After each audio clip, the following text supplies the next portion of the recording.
ready? Do it again. I'd like to call this council as a whole meeting to order. Does that work? We're official? All right. First thing we're going to do is get a project update from Civil and Environmental Consultants. Steve, you want to come up and talk to us? All right. Can you hear me? All right, good, great. First, I want to thank you for adding me in on your committee meeting tonight. I know it was kind of last minute last week, but I thought there was a couple things that have transpired over the last couple weeks on two of the projects that are currently under construction that I wanted to come to the council and discuss in person. One being the South Georgia and South Alabama reconstruction of the road and improvements, and also the tank projects, and give you an update on that. I'll try to keep this as brief as I can. I know you have things to go over, other things to go over tonight, but I think Mr. Baldwin had provided you. Mark? Did you provide them the synopsis of my? So I put together a little outline. I'm not going to go through all those things, but I think most of you, if you haven't been out on the streets, have seen the work that's been completed, the concrete work and the soil solid trees. Most of that work, you can see has been completed. Concrete work is completed. The remaining work to finish is really the big issue, or the big item that I wanted to discuss tonight, and that's the asphalt replacement portion of the street in between the curb and gutter systems that have been constructed. So, just to get right into it, over the last couple weeks, since the progress meeting in mid-October, the contractor brought up some concerns about the subsurface conditions of the streets out there, and the extension of some of the line items within the bid that may be necessary to correct the situation of the street. We all knew going into the project that the street, there were some issues with the sub base. The thickness of the asphalt was really unknown. There was some belief that it was anywhere from 3 to 5 inches in areas, more thick to the center. So our design was really based around a medium of trying to utilize some of the existing pavement that's out there on the street for sub base and replacing a portion of it. And it was kind of a checkerboard sawtooth type methodology that we analyzed the existing condition to come up with a plan, honestly, to try to save in cost of a complete replacement of all the street and all the asphalt versus try to utilize some of what's there as the base portion of the asphalt. Many times you pave streets, you just overlay. You come in, you do a little milling on the edges, overlay, you crown the road, and you go on. That was kind of our intent, or that was our intent with the design. It was to utilize some of what's there to save the city some cost in the long run. Since that, as we got into construction, completed a lot of the things that were peripheral to the asphalt portion of the project, the contractor, being a very experienced contractor that does asphalt work locally, I think they do, obviously Jefferson Asphalt does a lot of work for the city of Martinsburg. They came to us with some concerns that the amount shown that we need to replace needed probably to expand a little bit more, as the asphalt and the road base really wasn't anywhere near what we thought it was. In most cases, and I think if you walk out there, you'll see asphalt. The existing asphalt's pretty thin. A normal road base would have an aggregate base underneath, 4 to 6 inches, something like that, and then you would usually have 3 to 5 inches of asphalt. I'm not sure how many times that road's been overlaid out there, but there was some indication that the existing asphalt would be thicker than what it was, especially since some of the street that has curb and gutter, the gutter pan had been paved over at some point. So, just to finish up on that, our design was to really pick a medium there that we could try to utilize some of what's there and replace a portion of it. as the contractor come to us and said, hey, you know, there's more there that needs replaced based off of our design concept of 8 inches of stone and 5 inches of asphalt. There was going to be a need to replace more, take out more. When we met with the contractor, walked it, started looking at their concerns, you know, CEC and the contractor on behalf of the city really started looking at, is there an option here that, you know, that the contractor, Jefferson Asphalt, thought would be a better option, more of a value engineering type proposition here, to come up with a plan that really looks at the same cost as if we were to expand that our design that we had of just the full depth of stone and asphalt and apply it to the entire street as a whole. Reason being is they feel as a contractor, as an asphalt contractor, and really a road building contractor, that they can get a better, you know, product for the city of Martinsburg in the long run that's going to last much longer than to just piecemeal a portion of it. The problem with that, what comes with that is an additional cost of about, I think if you see it on there, it's $165,000. That cost is to basically rebuild the entire street curb to curb from West Stephen all the way around the loop on Alabama and back to West Stephen along Georgia, and including the last block on Georgia from John to King. So I wanted to come present that to you. Really, and I want to back up. When we expand the amount that really needs replaced per our design of the 8 inches of stone and the 5 inches of asphalt, there comes a point, and that's what the contractor, that's what Jefferson Asphalt brought to me, is there comes a point where that cost is going to be the same cost as if we just do the entire road. That's why we've really came back to, you know, doing the entire surface, you know, removing that, milling it out, using the millings. They don't have to haul the millings away. We can use that for part of the sub base, and then the stone that we had planned, you know, finish the entire road off with the aggregate that we have planned, and then provide the asphalt, same thickness of asphalt, a 3-inch base and a 2-inch top course, and that'll give you a brand new road, complete base repair of the street, and should last 20 plus years easy. So I wanted to bring that to you. I know there's a lot behind it. This isn't the contractor trying to come up with an easier plan. It's really a work in process that says, you know, conditions weren't exactly what we thought. You know, we did our best to really come up with a plan that was the most cost-effective effort to give to the city of Martinsburg, but also give you a good product. But I think in the end, the design that's there now with what we know may give you some issues. We may have areas where the base, if we go with what's out there, and the new base just doesn't match up. You get some differential settling. There could be issues that will creep, you know, is it a year? Probably not, but could creep up a little sooner than 20 years if we go with the current method as designed. So I wanted to throw that out there. And then the other thing is the time frame.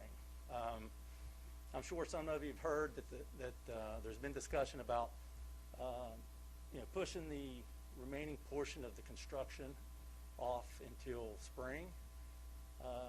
That was part of the discussion when we really started looking at, you know, is there a different option to what we have planned that will make a better product and, you know, and give them an opportunity to construct the road properly and rebuild it.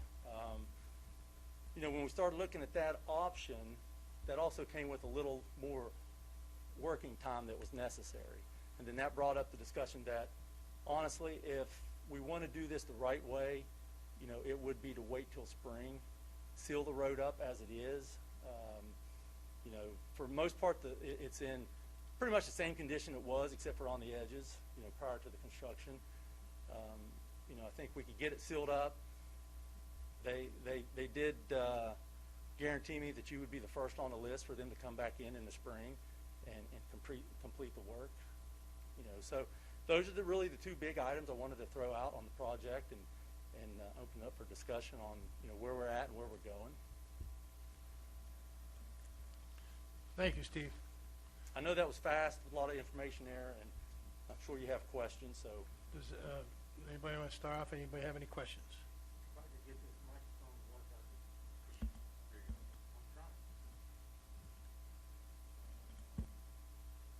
He's the red one. I know.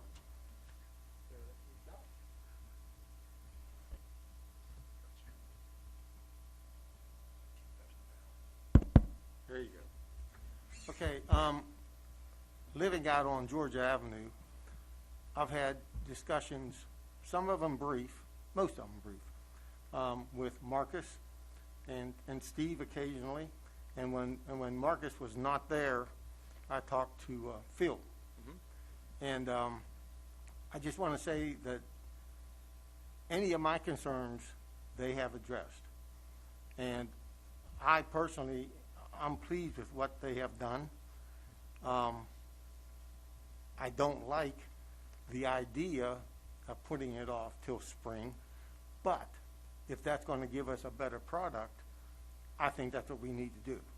There's no doubt in my mind. The folks from Jefferson Asphalt, they also have been very cooperative, and I don't have any complaints about anything thus far. I'm pleased with the way it is. Steve,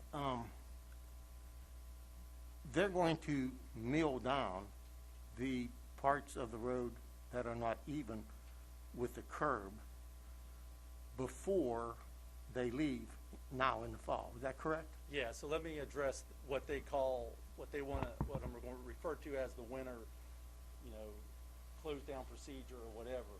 Their plan will be to come along the outside edge and mill, 8 foot wide, the entire outside edge, and then put some base course. It'll be the thicker style asphalt, but just put enough base in there to seal it up over to the edge of the curb, so that you can still park on it. All the residents there will be able to park on it, use it. There won't be any hazards of tripping or anything like that. Now, some of what they'll take out is material that they would need to take out regardless. Right. Part of the work that would be done in the spring. The only side effect of that is they'll have to take this asphalt that they put back out in the spring. Okay, now, putting that base coat down now in the fall, there's a cost to that. There is. And then they're going to have to take that up in the spring. Yeah, there is. So that bothers me a little bit. I understand that. But I also understand that that's something that has to be done if we're going to do it right in the spring. Yeah. Now, some of what they're going to take out again will be as a cost that, would be there even in that additional amount. So they told me, they estimated about $25,000. I think it was on that list that I don't know, did we share the cost estimate? So that breakdown shows a budgetary item of about $25,000 to do the winter sealing. There is a lesser cost methodology where they could still mill it down and use some of the millings and put back in there and roll it. Don't really like that idea because it's basically just loose millings out there that would be compacted in there, but they could, that stuff will kick out. That would be unsafe during the winter though, right? Huh? That would be sort of unsafe during the winter Yeah, when they it plow. would definitely require more maintenance. Yeah. We'd have to make sure they came in and there'd be times where it would rut out, or maybe some potholes, especially if you're plowing snow or whatever, you're going to catch that, and those would have to be repaired. But I do understand, there is a cost. I just want to back up to the beginning of this project. We knew there was a tight timeline. We knew we were getting into the paving portion, in the end of October, early November, and that's getting tight on any paving. A quick change in weather, it could change a lot of the methodologies how we finish the project. When we started looking at this alternative method of repairing the road or resurfacing the street, their concern was if we got it opened up enough to do as we planned, millings, roll it, proof roll it, put down the fabric, then the millings, and top off with stone, and then pave, that if we had that opened up and we end up get a couple weeks of wet weather set in, this time of year, you're not going to get sub-base to dry up. You know, you're not going to get the weather to save that. You know, then we would really been in a mess all winter long. You know, could it have been done? Probably. I'm just as upset about it or not happy about it, you know, just as you are. But there is the risk of a better product in the fashion that we've come up with this alternative method. It does take a little longer to prep, and we do open ourselves up to, you know, if the weather does set in, you know, we'd have a situation, really a terrible maintenance situation all winter long. Steve, what is the schedule, the prep schedule? How much? They're time telling you- us that doing the whole street as we plan, you know, with this other method, milling it all out. So the plan, so how that will work is they'll mill all the street. We're going to use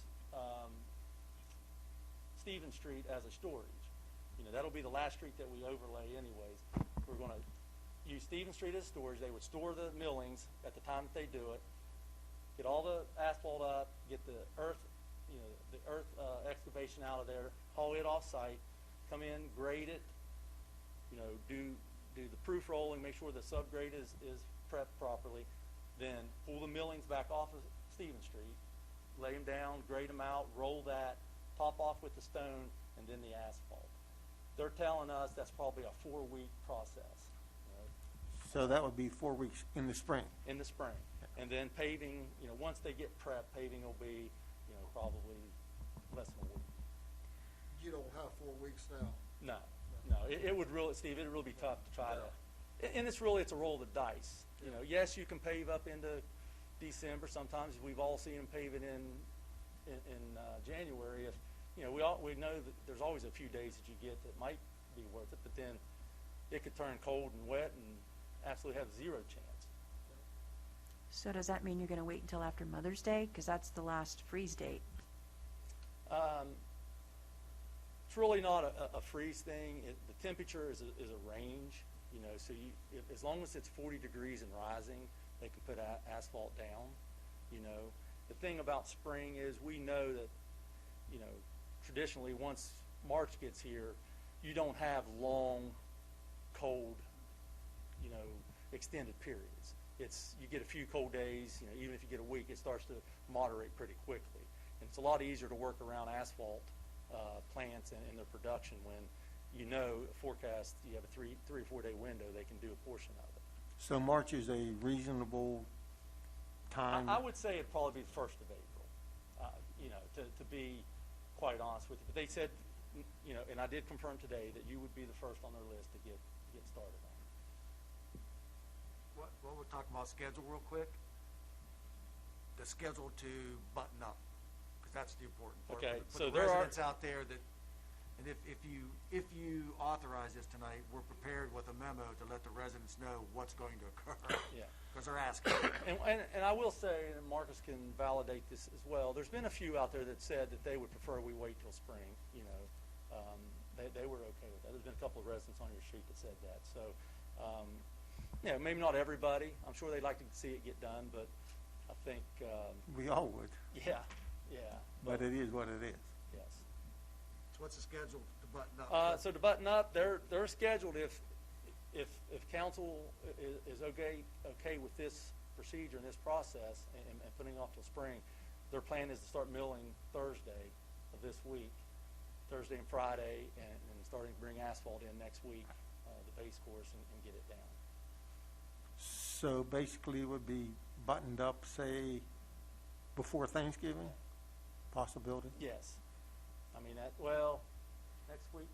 week's Thanksgiving. They said they would be,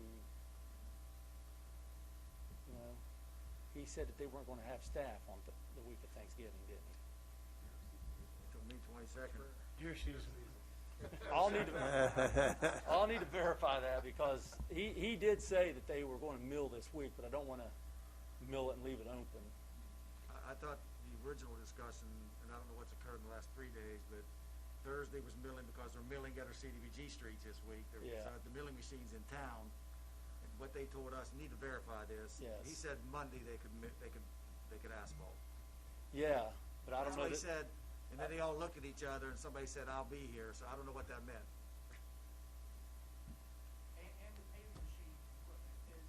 Right, so you need to verify that. The So I biggest know thing- they're planning on milling this week. I just, he made one comment there at one point that having staff on the week of Thanksgiving is tough. But You know, you've heard me for 6 months. Whatever we end up doing, it just has to be happening in a quick fashion Right.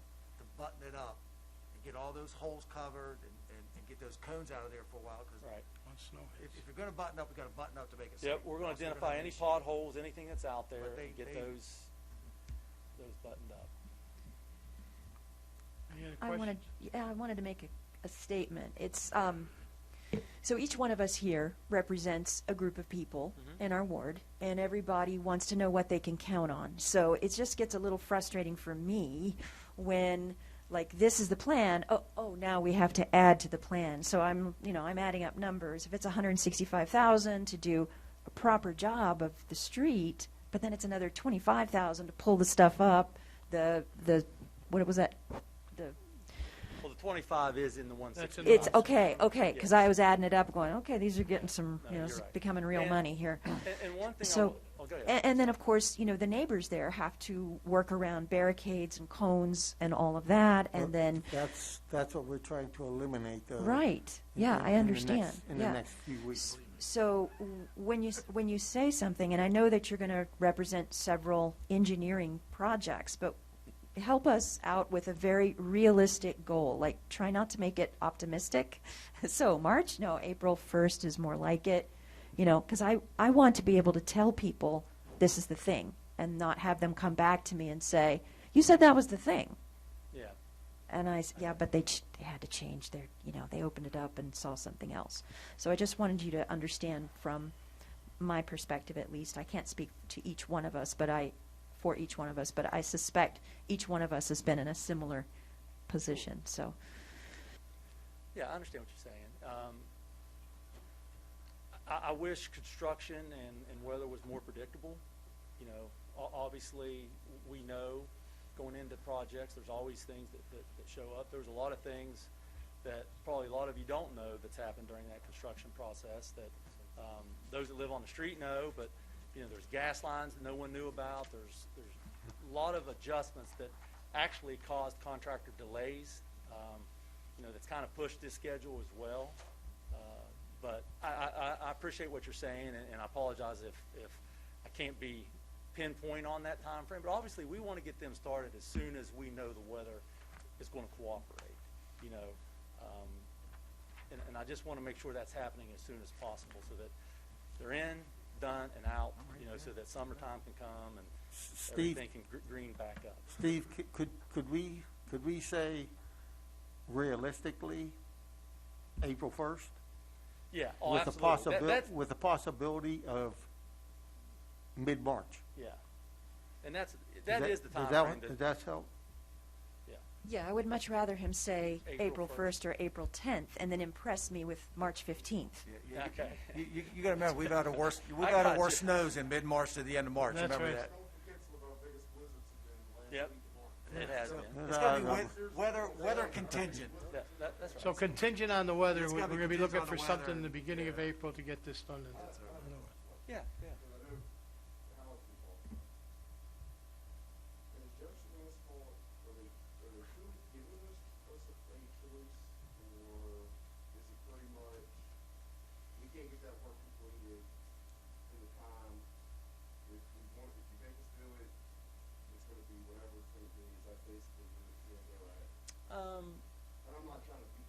No, I'm a contractor, I understand, hey, here's where we are.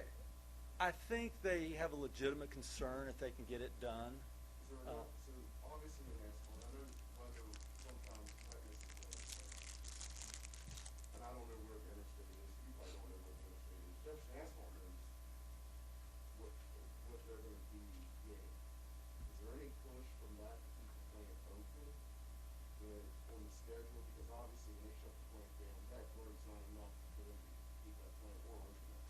Yeah, he's never, and I'm talking about Kevin with Jefferson Asphalt, Kevin Johnson. He's never, ever indicated that, once the plant's shut down, that they couldn't open it back up. What he's always told me was, they own the plant, so they can do whatever they want, in that portion. That's really never been the discussion about this situation of extending it. It was more getting it all opened up, and if the weather does set in, it is a roll with dice that, could they get it done? I guess there's a possibility, but they're the expert when it comes to construction. I mean, like I say, you're a contractor, you know your schedule better than, or what you can get done in a certain time frame. And it is, I don't know if you had any rain or snow in the last couple of days, but, here it is starting. I was in it on the way over here today. So getting the whole road opened up and then losing some of the sub-base, it gets saturated or something, then one, it delays what we can get done. Two, it will add additional costs because they'll have to over-excavate, bring material in, and rebuild some of the existing sub-base out there. So, Steve, if this was 1st of September or the end of August, then I think we would have been fine. But it's just getting tight. Steve, from what little I have heard from you and out there in the field, I sort of think that you all, CEC and Jefferson Asphalt, I think both of you all, in the long run, want to give us the best possible product that's going to serve us for the longest possible time. Not just for yourselves, but them as well, and the citizens. So I understand, and I agree. That's 100% correct. I mean, and I honestly believe Jefferson feels the same way. I don't think they're trying to short-change what they're trying to do out there. They truly want to make sure that they have the right conditions to give the best product. He said that all along. I have a question. Jason, Councilman Baker had. Oh, I'm sorry, sorry, Jason. go I ahead. thought you were through. I'm sorry.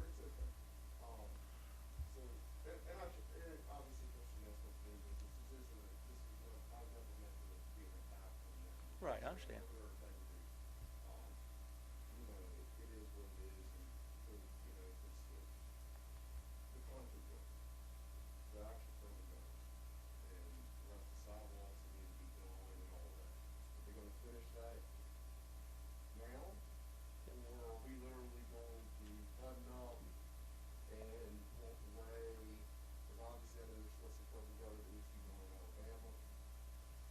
I think it's all done now. Yeah, Rosemont across the street doesn't get any curb and gutter. We're paving that, but that's set up the sheet flow over into the wooded area there.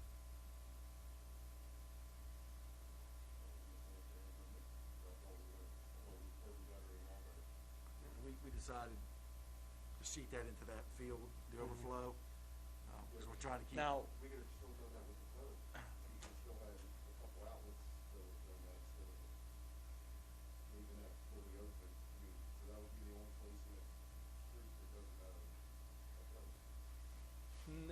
there's a little section from the end of that parking area that we're going to pave up to the sidewalk in front of the residence there.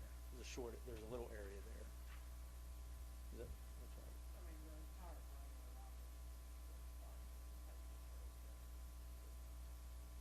Right, but he's talking there where they park across from the school.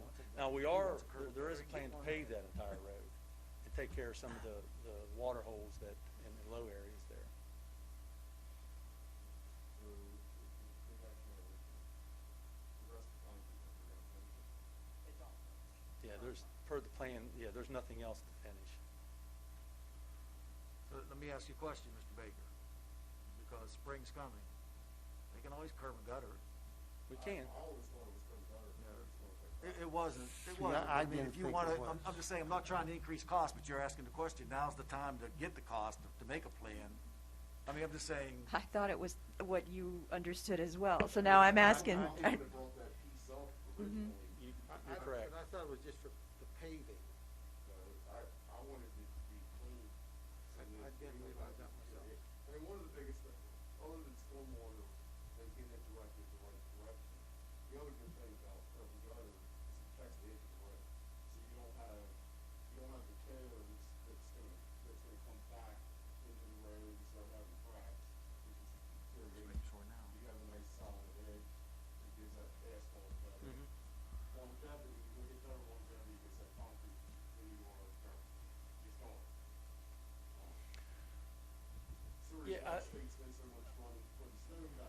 on their roads, trying to keep that from deteriorating as far as running. But, yeah, for me, I thought it was good, I thought it was part of it, so.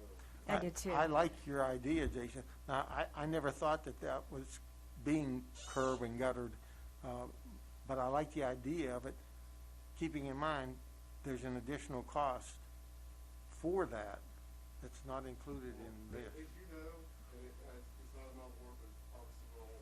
For sure. I have always been on this project, I want it done 100%, and I want to be something that looks great, so spend a little bit more money. Should we get an estimate on that? Well, I mean, if they know what it is, what's worth, because it's not, Yeah. they've already been in it, so that's whatever it's worth. My guess Yeah. would be whatever it's worth. Well, that, Well- you wouldn't be able to bring that back and get that done until springtime anyway, Yeah, right? I Right, mean, right. and if that's what you want to do, we can certainly, I can update you with the cost to do that. I think And we, that can be added back in this. that yeah, can I be think done in that's the something that spring. we probably want to take a look and, We're going to do work to that road anyway, so, But- yeah, there's a couple things there. One is the curb is going to be kind of offset back from the one that's already existing, because we're going, when we asphalt that, we're widening that area there 8 or 10 feet or whatever, so that curb's kind of going to be sitting back. I think, and I don't want to go, I'd have to go back and look, but the decision to leave it out was because of the way we were, the way that sheets Sloping across it. there, and we're just going to use that open area instead of taking that water on around and making it worse going down Stevens Street. It was to allow that to go ahead and get across the street. And I would be absolutely okay with, I don't know, I'm sure there's a term for that, not what the term is, but making the curve have a couple spots if need be. I call them scuppers, but they're just low areas where it can just go right through. There is that And I would option. be absolutely okay with Okay. that. It doesn't have to be like Well, true yeah. stone drop. Well, it's not too late. I can give you a cost on that, and we can, we'll have time. If you're going to move forward with, obviously, hopefully the spring option, we have time to correct that and make an adjustment. And I'll provide that information to Martha and staff. Could we Yeah, I get, thought this was a whole stormwater project. If And- we're gonna look at something. It is. I'm sorry, you talk. And my question was, do the school buses that service Rosemont Elementary School, was that one of the factors in how much asphalt there was going to be, what the aggregate inches and the asphalt inches were, or they just don't weigh enough? No, it is. There's a process to go through in designing the asphalt and the stone base. It's based off of what kind of earth material that we call the sub base. The volume of traffic, the ADT, the average daily traffic count for that road. You can go to these tables. You look at, you factor in.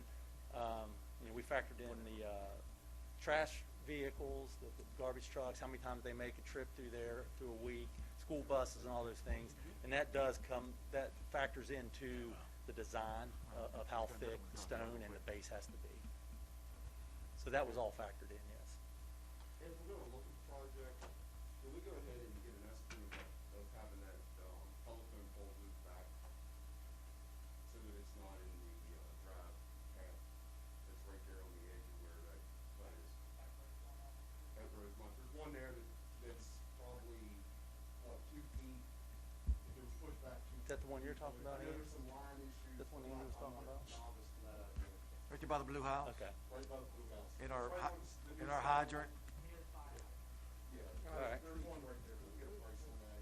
That way it's easy, you look down and it's not a clip fall back. I think that's by Reverend Clips. Reverend Clip passed away, but I think that's, you're talking about by his house, for his, The blue house, I don't yeah. know. I think that's Right, just- right, right, clip. I give you Okay. names over Ward 5. Do you know which pole that is? I think Okay. consensus, so we can move on. I think it's the only one that's, I know, it's right in front of the turn line. so we have two items that we went from one item to two items here. Let's clear one of these up. The $164,000 to button things up as it stands right now, I need to get a motion and a second to either accept that or You deny mean that. to button up? It's not to button up. It's not to button up, sir. to button up and to continue in the spring. Yes. It's a combination of the Yeah. two. To finalize. I'm good with that. Wait a second. I thought the 165,000 was in order to do the entirety of the road, not just to mill it on the edges and crown it in the No, no, no. center, but to take it all the way down. Yeah, that's correct. Okay, Button up because or button up is a different, Well, button up means, That's the 25 grand that's included. that's the 25 grand. okay, That so they're talking- so the that's upgrade of included. the project is the 165,000, The right? whole- Due the- to To what? button up and finish it in the spring, Yeah, correct, That's Steve? correct. Correct. Winter. And if we need a consensus, I'm good with that. I could take a motion, because it's on the agenda for taking action. I move that we go along with that process in completing the project, the buttoning up and the completion of the project in the spring for, what is that? I don't have, One, to- 164, whatever the price is on the sheet here. 251.45. I'll second that. Have a second, all in favor, signify. One second, Your Honor, what will happen is, I mean, we're doing that here in this committee meeting, it'll still take a vote at the council meeting to confirm what we're doing today. Yeah, this is really a consensus. Yeah, that's what I thought. So really, it's a consensus, not a Oh, he's motion. steering me the wrong way. He's good at that. I'll give you the thumbs up. Yeah, I'm good. I was, before you vote, I think he answered your question, that 25 buttoned up is in that 164. Yeah, I understood that part. I just, it was the way that it was being stated make sure you that get it, I okay. wanted to make sure that that $165,000 is the point of it is to upgrade the project from it being milling on the side, crowning it, to taking it all down, and in that huge U shape, all the way down to subgrade. And Right. forgive me, I don't know all the You- proper no, vocabulary You've for done this. very well with that. Thank you. Yeah, it's a learning curve for me. So, so it is to be done in a more rigorous way. That's what that 165,000, and it includes the buttoning it up for winter time, so that the residents of that area do not have to step off of a curb into a pit. And I'm one of those residents. Correct. I'm one of those residents. Yes. Mayor Mack, Steve, may I ask a question, Steve? Yeah, yes. You said that Jefferson put the city as the number one for the spring, right? That's correct. This 164,000 and change, and it looks like we come to a consensus tonight, is the Jefferson Asphalt committing to that? So when next spring, when the asphalt is a higher price, materials are at a higher price, are we going to say, what we've committed to tonight, Jefferson's going to say to you, well, asphalt now is so much per square, and it's an additional X amount of dollars. Are we getting that commitment from Jefferson that this is what this cost is? I asked that question today, matter of fact, and, you know, he said yes, but there is also that, you know, where does asphalt go? Have we, you know, it could, if it takes a huge jump, I mean, it is a legitimate concern. You know, he didn't commit 100% to say that that would be the number. But he said that's, you know, their intention is to hold their bid numbers. And I do want to say that this, and if you have that list, that if you had an opportunity to look at this, this is really the bid sheet. There were a couple numbers on there that are in blue. They actually did reduce their cost a few bucks on their asphalt because of the volume of doing it differently than, you know, what we had. So they did already give a little savings there. You know, so they did work with us a little bit to try to reduce some of that expenditure of the 165,000. Thank you. You know, I can't guarantee it. It's, you know. commitment that they're going to try to. Yeah, I mean, I've actually seen asphalt prices go down, and we get a refund. You know, That's different. Doesn't happen often, but Yeah, but I'd like to hear that one. but you know, with the way things are going right now, I wouldn't think it would go down. But let's hope it stabilizes, you know, and it doesn't go up. So we have a consensus? Corey, yes? Steve, yes? Yes. Okay, So the consensus is to go forward with Move an forward. actual verifying it December 9th, but obviously they're gonna start work this week. That's right. Okay. I'll give you an update on that Right. first thing in the morning. Thank you. all right. Just got one other thing, this will just be quick. This other one's gonna cost me money too. Huh? Go ahead. The tank project, we're still evaluating some of the options there. You know, as we got in and really started evaluating the interior of the pool liner type bladder liners that are in there, they've definitely been leaking. The sub, you know, we've now discovered there's sand in the bottom. There's, you know, most likely going to be an additional cost to remove that. It's currently being tested to make sure there's no type of contaminants in it. Don't know all this information yet on what that cost is going to be. There's a couple pieces. That tank's lined with a kind of felt-looking paper that we've tested. The contractor was concerned that maybe it's asbestos. You know, we don't know. We won't have the results back till midweek of this week. So there's a few things out there that I have to confirm before we really make a decision on, you know, or I bring a different recommendation or the same recommendation back to the council. Right now, I think you voted last week, and I appreciate that, to go forward with the process of interior spray-on liner. I still believe that's the correct way to proceed. You know, none of the information we've had, and I've talked to Mr. Knipe over, you know, the last few weeks as well, you know, indicated that, you know, that there's the material on the wall in there, that there was the sand in the bottom. We looked at the old plans. Nothing really indicated that process. So there are some additional things we got to address. I'm working with the contractor right now, but I'll you know, I think I'll provide Mark with an update that he can get out to all of you here soon as I have a little better confirmation on a few things.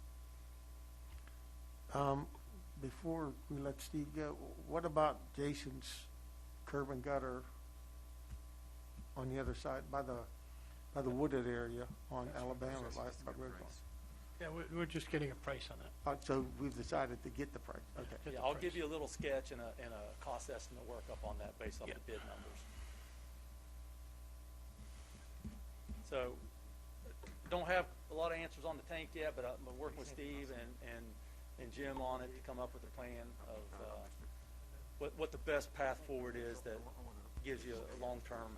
In addition to the pricing on the curb and gutter, could you also price what it would be to repair some asphalt that cracked? In the way that Jason had spoken of it, to me, it would make sense to price what repairs would be over the 20-year period, and then that way we could kind of judge that against the gutter part. I don't know. Oh, I know what you're saying. On the edges, I got what you're saying. Okay, may be able to give you some comparison there. I mean, honestly, no more than that is, you would probably, if it really started to deteriorate, you would just mill up that little section and repave it. It's not a lot of area, All right. but I can give you something on that. But thank you for your time. I appreciate, you know, everything you guys do, and I do want to thank you for extending our contract for another year. I hope that we're doing a good job for you. You know, I hope that everybody's happy and we continue to do that. And, I must say, I truly enjoy working over here. I tell Mark all the time, I love coming over here. If you had more palm trees, I would move here. You know, I'm more of a warm weather guy. Well, there's more but- palm trees here than there is in the middle of the state. Well, that's true. That's true. So, but again, thank you. And if you have any questions, feel free to reach out to me. All right, thanks. All right, thanks. Remind Phil he's supposed to let me know how he did on that test. Marcus, you know. Yeah, we haven't heard anything yet. Okay, while you're here, I want to talk about the application from Jefferson Construction. Yeah, real quick, there's a time frame for the contractor to get a pay app to the engineer to get to us to get on a council agenda. But last month, we moved that council agenda up a week, so it kind of got everybody off schedule. So Jefferson has a pay app that basically got reviewed and approved by them like 2 days after the council meeting. So they was wondering if we just could at least bless this application to get this pay app paid. We'll confirm it on December 9th. So the pay app's been reviewed by CEC, and that dollar amount's $175,873.79 as Jefferson's pay app for the last month period that we kind of missed last month. So if that's okay to authorize, we can get them paid for the past month, and I'll confirm this at the December meeting for the record. I'm okay with that. And We'll we need a verified the consensus. numbers, Yes. and those are accurate. We just got off with them by a week. Need a consensus on that. Okay? Okay? And, Thank you, guys. and one last thing, and Andy, I'm sure will email this probably before you leave tonight, or you'll see it on Facebook, or wherever it may be, but he did a really nice letter explaining to the residents what you talked about tonight in preparation of you all approving it, just in case, so we can get this out very quickly. We'll email it to you, Marcus, because if you're walking the street this week, hopefully you can answer a lot of questions for us. Marcus has done a great job out on the street, being a buffer between the residents and the contractor and the city. You know, he hears it all, the good, bad, and the ugly, so thanks, Marcus. Yeah. Good job. Thank you all. Thank you. Okay, thanks, guys. Good evening. Thank you all. Does everybody else need to stay for this? Staff, it's a charter review. Next step, you're more than welcome to stay and listen, or you are welcome to be free. Thanks, staff, for attending. Yes, thank you. I asked them to come just in case you had any questions for them that's been working with Steve as well. Thanks. Thank you, sir. Thanks, Jim. Jeff? So everybody has a copy of the charter. This is a working document. It's not, we're not going to get through this tonight at all. We're going to get through it a little bit at a time. We're going to take piece by piece. The goal here, what you're going to see here is you're going to see some things different than what's in the original charter that's in your books right now, because there's been some suggestions and some writings, some of the changing of the verbiage, whether it be he, she, there. Some of this information in here has not been updated since the early 1900s. Almost up to, I think, into the 1990s is the last time anything was done. So we're going to take this one article at a time, and the goal is to get to Article 10 tonight. So we're going to work at getting to Article 10 tonight, because this was an unexpected addition to this meeting was for this. So I don't want to take up all of your time. Again, this is something that is going to be a working document. And what I'd like to start off with is I'm going to have Ken tell you what is a charter, so everybody has an idea what a charter is, and what it will take to make any changes if that's the case. Your Honor, it looked like the reporter had something she wanted to say. I was just gonna ask that we please settle on either him, her, or them, their language while we're doing this, and not have a weird, I brought it up. I think that- Well, that's what we're doing. Right. But it's not gonna be decided here tonight. That's what we're, okay? All right, so, a charter. For a political subdivision to be created, the legislature, or there are several ways of a charter being created, provides for a general framework for which the city operates. So that's basically, a charter is a general framework upon how we operate. Then we enact, and we've enacted ordinances over the years that have amended the charter, supplemented the charter. If you actually look at the charter, the last section of the charter has in it references to ordinances that have amended the charter, supplemented the charter, dealt with the charter. So that's what we're looking at here. I mean, this is more of an, you can think of it as sort of enabling legislation to allow us to go forward in how we're going to operate. Now, as opposed to an ordinance, a charter is a lot more difficult to change. There are basically two processes upon how we can change our charter. The most comprehensive way is to propose a charter and have a charter election, and the citizens of Martinsburg will vote on changing a charter or retaining the charter we have now. I think Andy made a comment today that Elkins had a charter election recently, and that it went down in flames. The citizens did not want to change the charter, probably because it was not pushed forward by the proponents. I think one of the things that if there is a charter change and this council wants to do it, I think it's going to be upon you to sell the changes to the public and tell them why we need the changes. It's similar to how we've done, the police levy and other things in the past. If this is something that you believe in, you need to get out there and educate the public. The other way of changing a charter, the alternate way, is by agreement.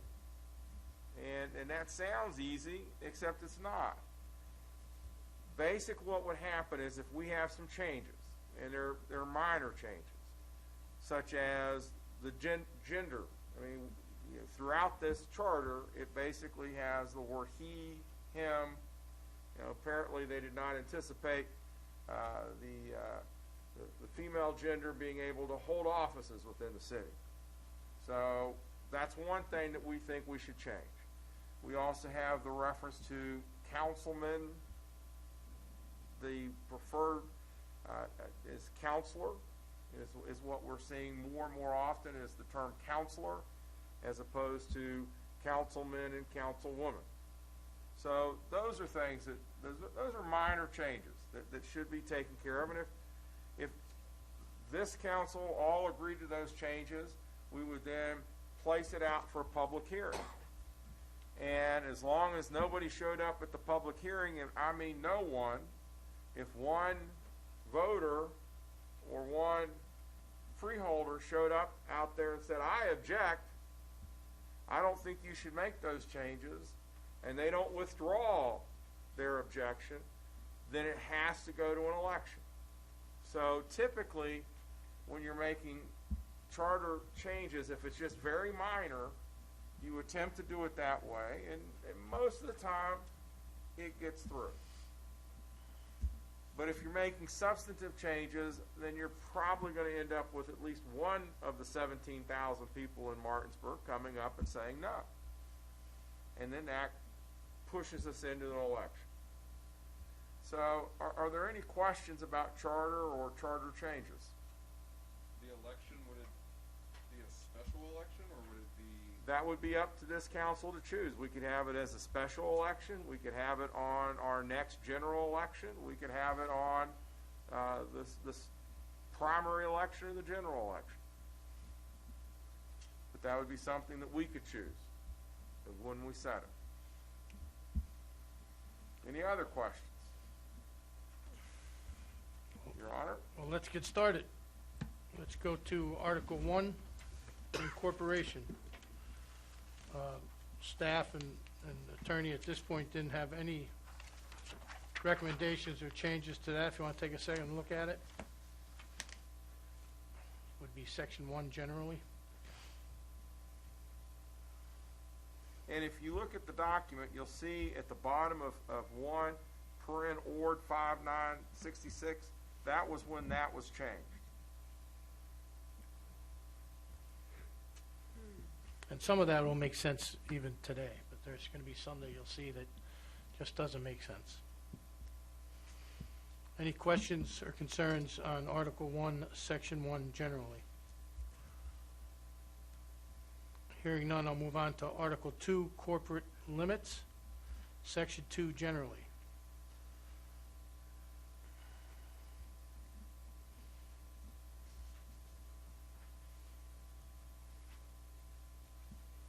We're on a roll, Your Honor.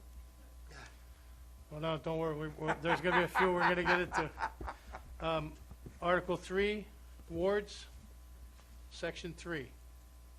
And this, all this does is it says that we're going to have 5 wards in the city, and the 5 wards are split 1/5 each. It gives us an equalization. That's what that article talks about. It also talks about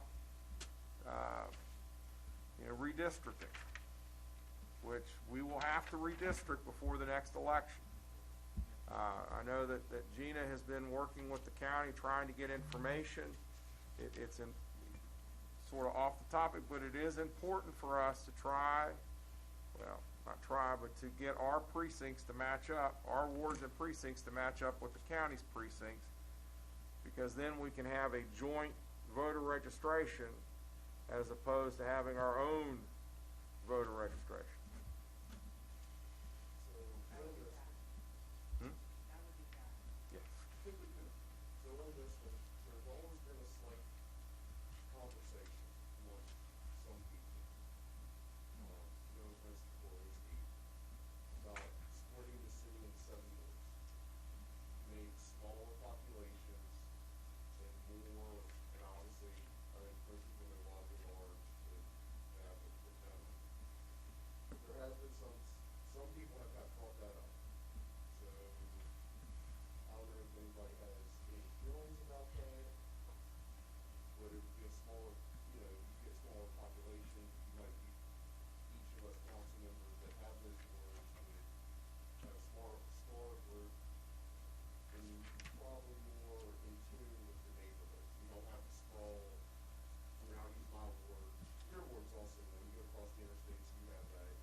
side, all East Martinsburg is in Ward 5.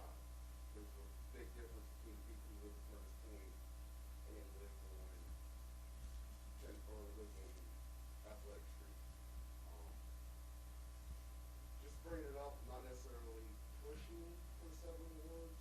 I thought it was it's an interesting thought. But I do throw it out there. Would that then be a discussion when we find out, when we have to do redistricting, or is that something that,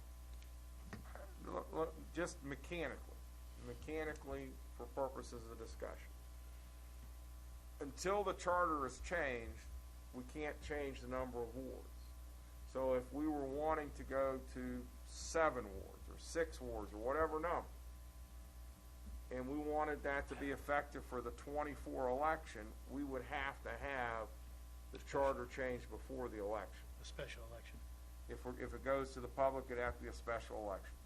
Because you would have to, you could not, if we had the charter election and the general election in 24, the 7 would not go in effect until 28, just for a mechanical discussion. I had some thoughts, considering what I witnessed with the zoning.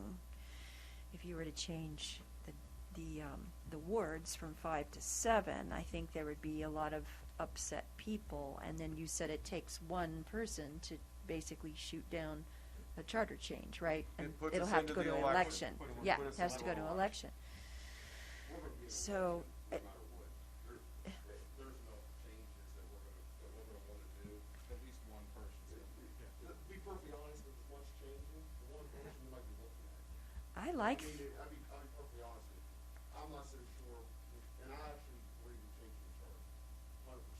They haven't noticed this, but this is enough change that the voters in Martinsburg should have an opportunity to vote on.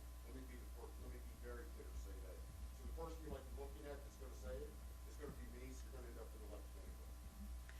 well, I like the idea of the 2 at-large positions, because that has a more kind of inclusive, integrating effect on the whole city, as opposed to dividing everybody into separate sections. Are you saying have 7 wards plus 2 council at large? 7. Just no at large at all? No. Sounds- Councilman Baker, that's your. That's what the mayor's for. I mean, there's cities that don't have a board. But that's what the mayor's for. The mayor is the overseer of the city. We are fighting for our boards. But technically, we have 2 people that fight for the entire city. But that's also the job of the mayor. But he gets in charge Or- of the agenda. The mayor doesn't get the vote. I've heard the same thing about having more wards, to have more compact, smaller groups, smaller populations, or councilmen responsible for smaller populations. And more geographically, Logical. yes, they're much more closely aligned. There's nothing that says there only can be 7 people sitting up here. Yeah, that was a fight in the nineties. Yeah, what, you had 12? They cost pretty much everyone. I'll tell you, I guess I can just talk normal. I don't really have any intention of running again for this seat. So I personally don't have any attachment to it, so I do agree with you. I'm 100% for the 7. I'm just bringing it up because I've had that conversation with multiple people, and I thought since we are having this conversation, I'm actually curious. I know a lot of times I talk and I have a strong opinion, and I'm fighting for my opinion. This time I actually want to hear what people think. I like the idea of having at least one at-large. I do. So if it was a compromise, I would say 1 at-large, 6 wards, and then the mayor. But that's just me. Personally, I don't think, as far as my ward is concerned, the folks out in the gallery in Martinsburg Station, I have very little to do with them. Primarily, though, because they have homeowners associations, which sort of limits what we can do for them.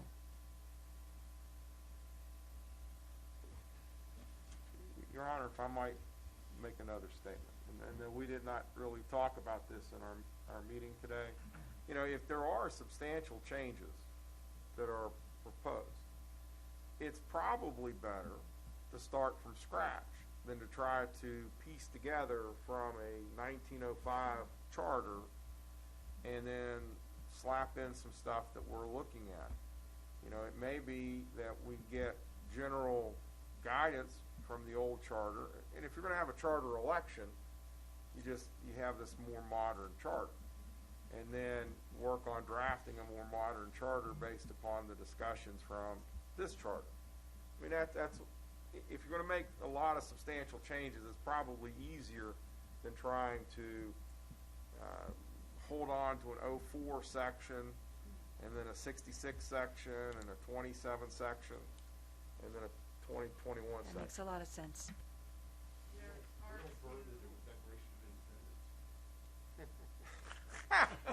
But we don't make changes to the Declaration of Independence either. So if you want to keep this like the Declaration of Independence, let's go home.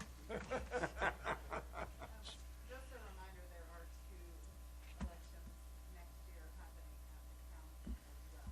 So a special election doesn't necessarily have to be the city. We could add to either of those steps. Yeah, well, I mean, first we gotta get it done and decide what we're gonna do, so. I mean, we can, so I guess what I'm hearing, what my thoughts are, is that we continue to have these discussions and then just completely do a new charter. Is that what I'm hearing? If there's substantial changes to what we're planning on. Well, if you're changing, if you're thinking about a 5 to 7 ward, that's a substantial change, I would think. And then,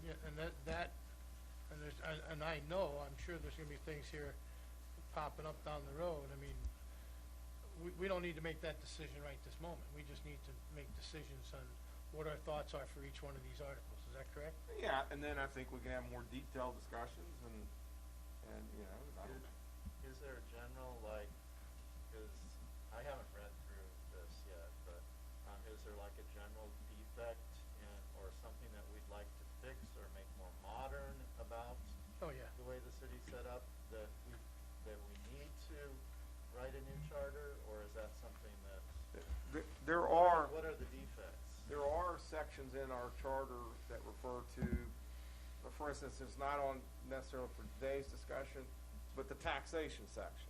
It all deals with property tax. And this person called sergeant, but we don't have the person called sergeant who is actually collecting the money for us. So that's a section that really just needs to be eliminated. We have another section in here dealing with our zoning, which is antiquated because the state code 20 years ago created Article 8A. And Article 8A basically made obsolete the charter sections dealing with the zoning. So, I mean, there's several sections like that. We were kind of chuckling today about our Turnpike Commission that we have the authority to do. And my thoughts were we could put up little toll gates on the railroad and see if we could collect a few dollars from CSX. So there are sections in here that are no longer applicable. There are sections that are in conflict with the state law. There are sections in here that we don't use, but we don't want to get rid of because we may use them. Okay, I'm happy to learn Yeah. this as we go along. I didn't want to hold it up. But, yeah, I appreciate it. Okay. So I know what I'm looking into here. You know where you're walking into, right? So the discussion on Article 3, wards, Section 3, division of city, is that something that we're going to be taking a look at to change that overall?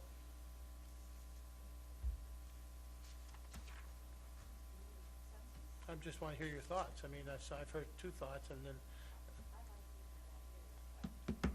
It's certainly easier to keep as is, especially when, Convince a whole lot more people to keep it as is. So I do like innovation. well, it's, Quantifiably better if people feel underrepresented in different systems. That's the answer. They're Every citizen in Hartford, 95% of the one represented.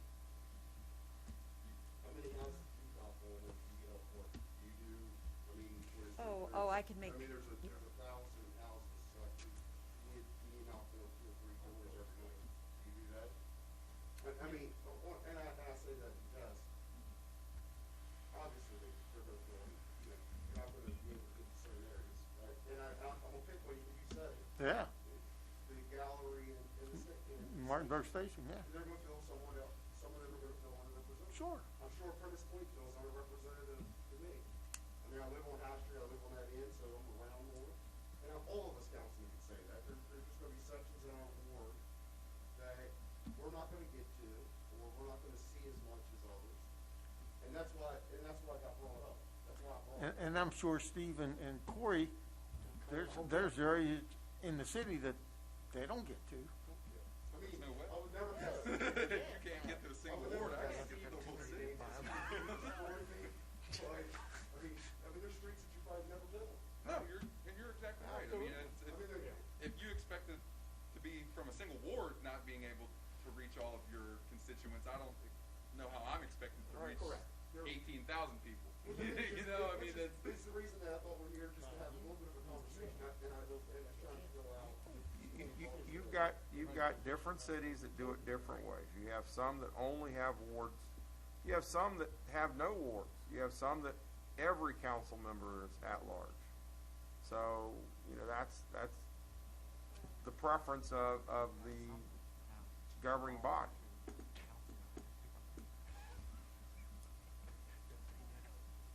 But if that changes with the next election because of the census, those people might get better representation. Like if the folks at Martinsburg Station and the gallery. I mean, there's arguments both ways. And when I was on the home rule board, and this was an argument I made for why home rule was great. I only voted for one member of the House of Delegates. I vote for 2 members of the state senate. I vote for 1 member, the governor. So that's my representation. 1 out of 100, 2 out of 34, and 1 governor. But at my city level, I vote for my mayor, I vote for my councilwoman or councilor, and I vote for my 2 at-large. And so I actually have a direct vote on 3/7 of the elected body.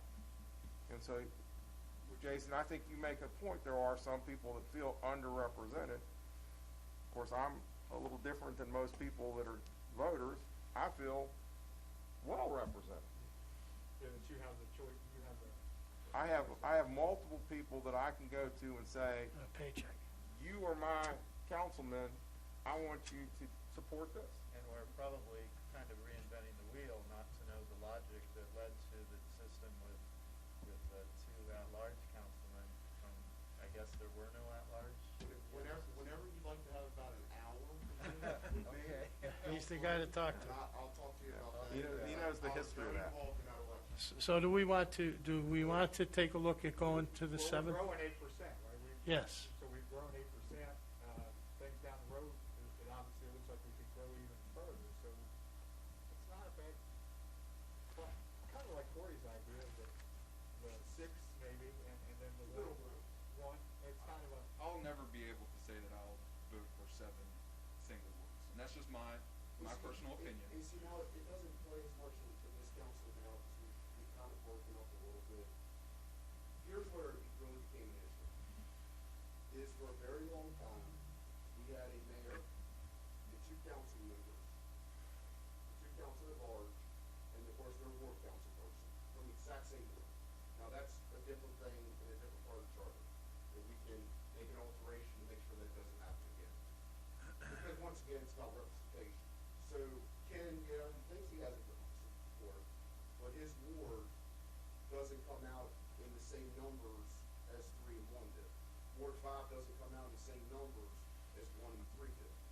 So Ward 4 and 5 are always going to be underrepresented because they're not going to get the vote, the same amount of vote. Two's kind of in the middle. We're never going to have the same amount of vote because we're just not going to have the people come out for whatever reason. And I know that's one of you, but there's a lot of voter turnout issues, and that's one of the reasons why if you had smaller you're getting better representation. So, We'll take a look at it. Seems like we should just, we'll put this on the list of ones we need to talk about. Yeah. further. Put it on the list. put it on the list. On the list. Okay, that's why we're only doing 10. Okay, so we're gonna go to Article 4, and this is municipals authorities, and what has been changed here is just some of the verbiage. That's from councilman to councilors, 2 to 1. I guess that would have to be changed too, right? If we change, So that would al- section 3, this will have to be changed also. So that'll also fall in more discussion. Some of the awkward language of him, her, there can be avoided simply by using fewer pronouns.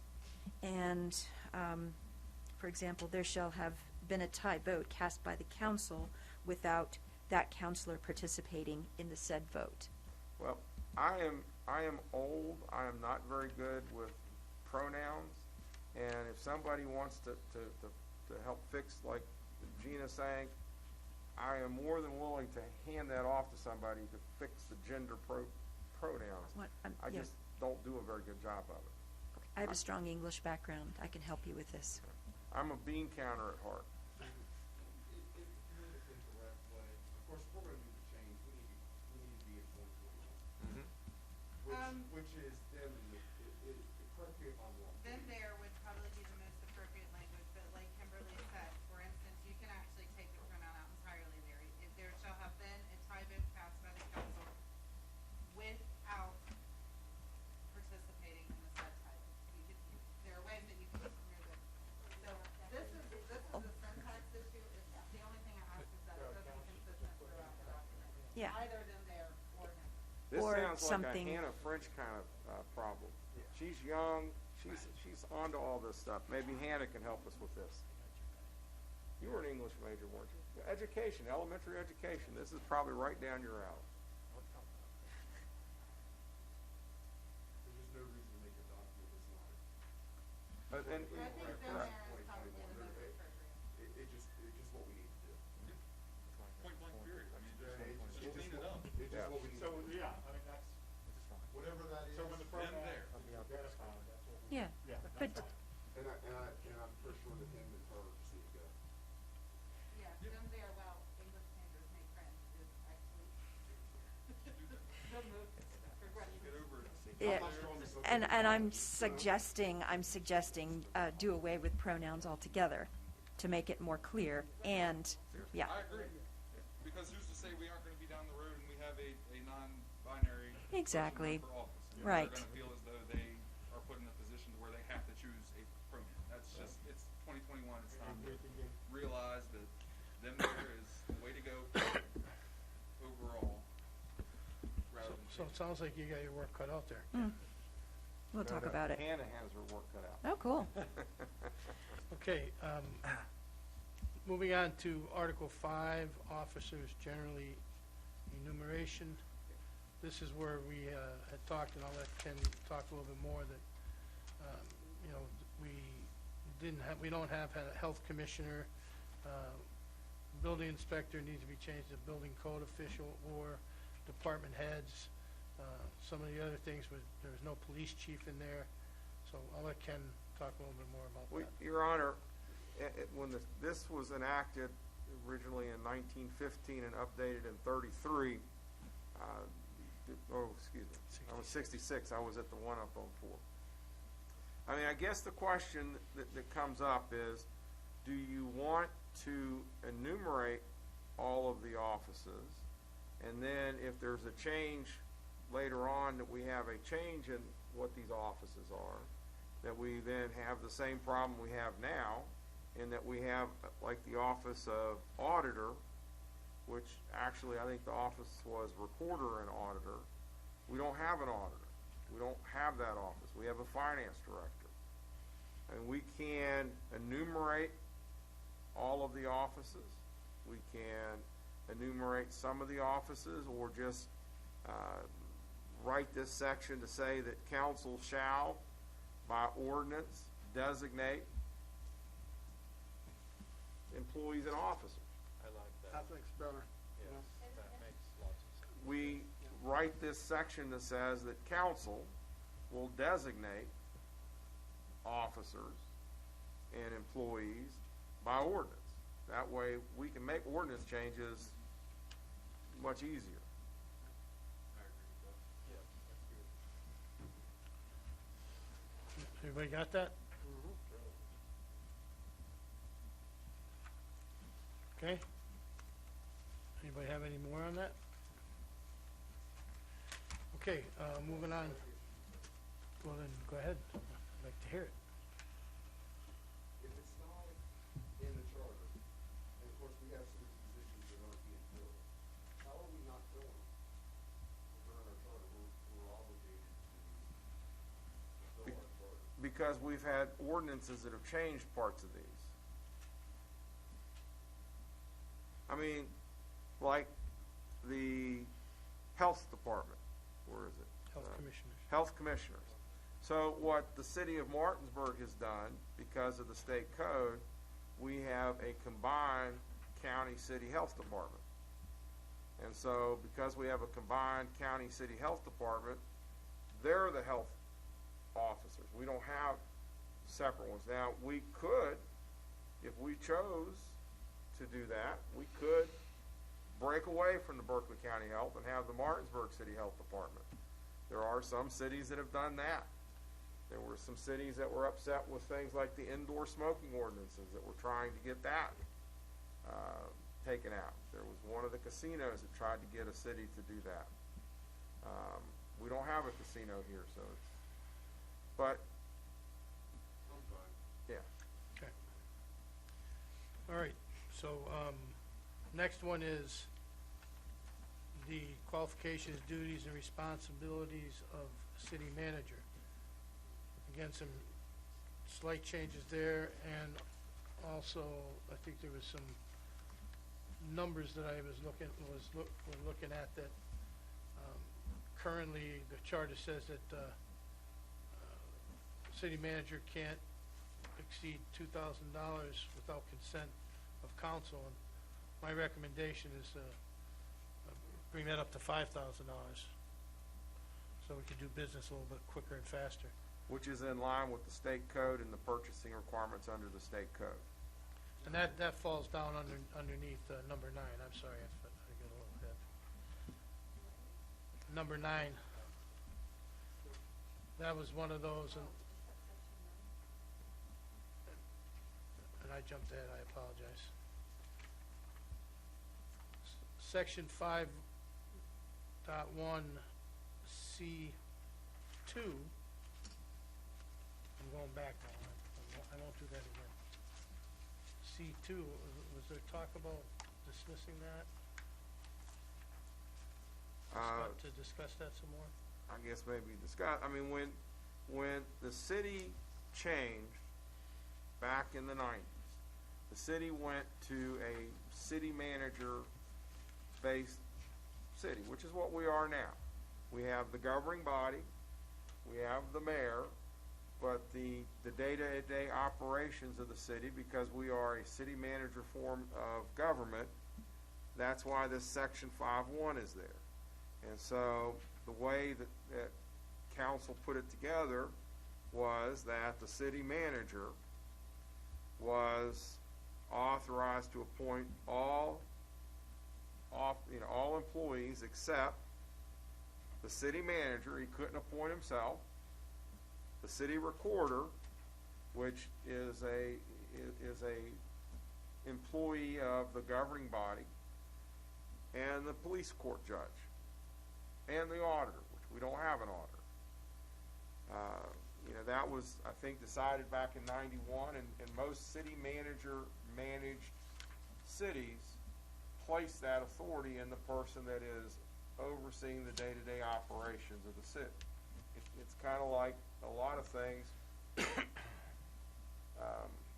Well, one I always think of is the fire department, because I was involved in a lawsuit of the fire department who got to drive the truck. And the police the fire chief got to decide who got to drive the truck because he was in charge of the day-to-day operations, not the mayor, not the city council. But the Supreme Court said what the city council had the right to do was they got to appoint the fire chief. So similar to that analogy is that this governing body doesn't appoint those individual positions, but they have the authority to appoint that guy. And if that guy doesn't do what they want, they also have the right to get rid of that guy. Not that we want to get rid of him, Mark, but I mean, that's sort of the theory Why of, do you get pulled up? Yeah, I'm just. well, but that's sort of the theory of the city manager managed government. Whoever's sitting there. You all appoint that person who you've entrusted to appoint all these other people. And that's what this 91 section does. And I would just, reading this charter, which I wrote 20 years ago, and today, what happened was, is that Stop it. created a city manager form of government. It didn't go back, it didn't change some other stuff, so that's why you have conflicts. Yeah.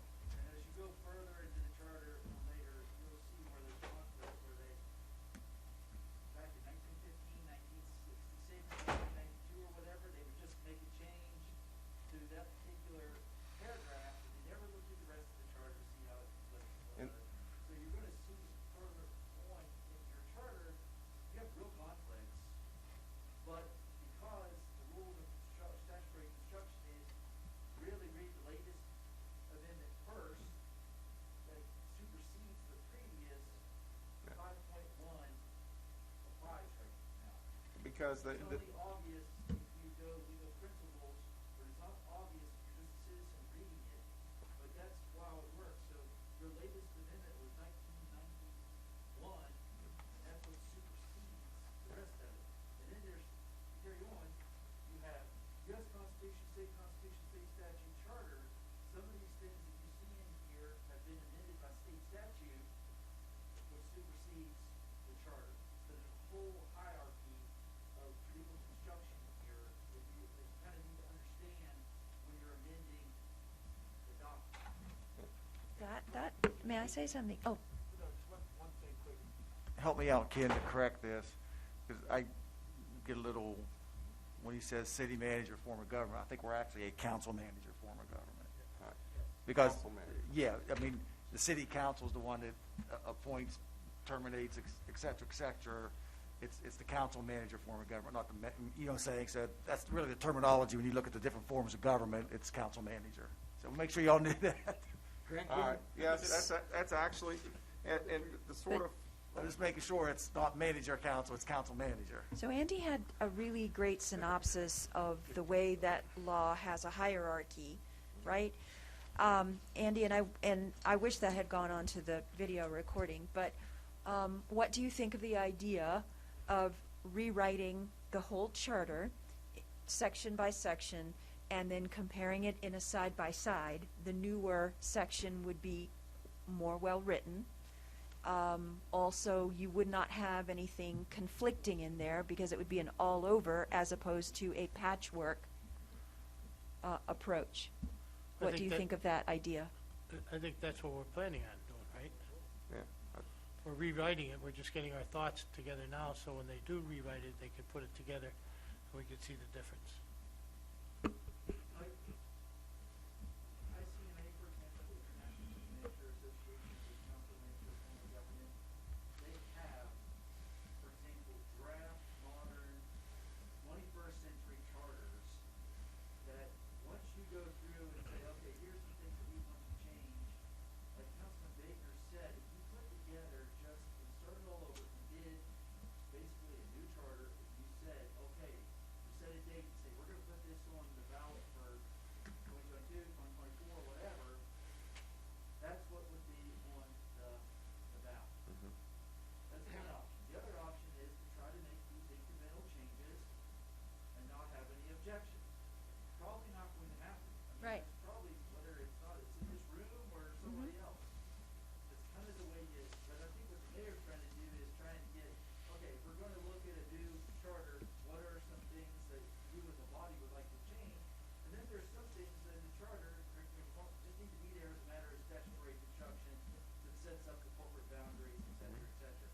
But a good place to start, which a lot of cities have done, trying to take their 200-year charter and modernizing it, for example, is the ICMA model charter, which sets the groundwork for a council manager form of government. Yeah. And then you go into the different, the more minute issues. Do you want 7 board members? Do you want 8? Do you want, when do you want your election? I mean, on and on and on. That's where you get into the mix. But you start with a base framework of a document.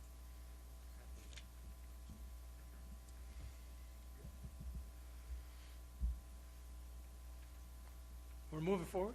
All right. Number 7, there Num- was a change in the city manager Number- from the payment vouchers from the city recorder to the finance director. Right. And then in number 8, there was the him and her.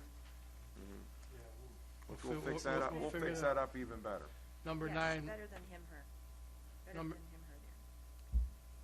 number 9 is raising it from 2,000 to 5,000. Yes. Number 10, again, just some of the language. 11, nothing. 12, nothing. 13, nothing. Article 6, corporate powers. Section 6, there was no suggested changes. Section 7, again, just changing some of the terminology. Section 8, powers of city generally.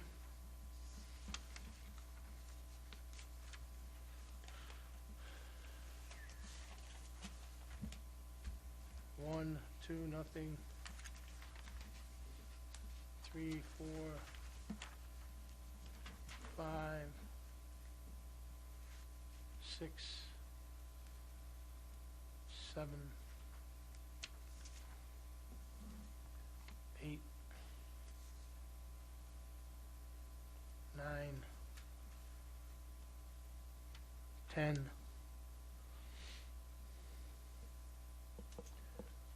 11, 12, 13,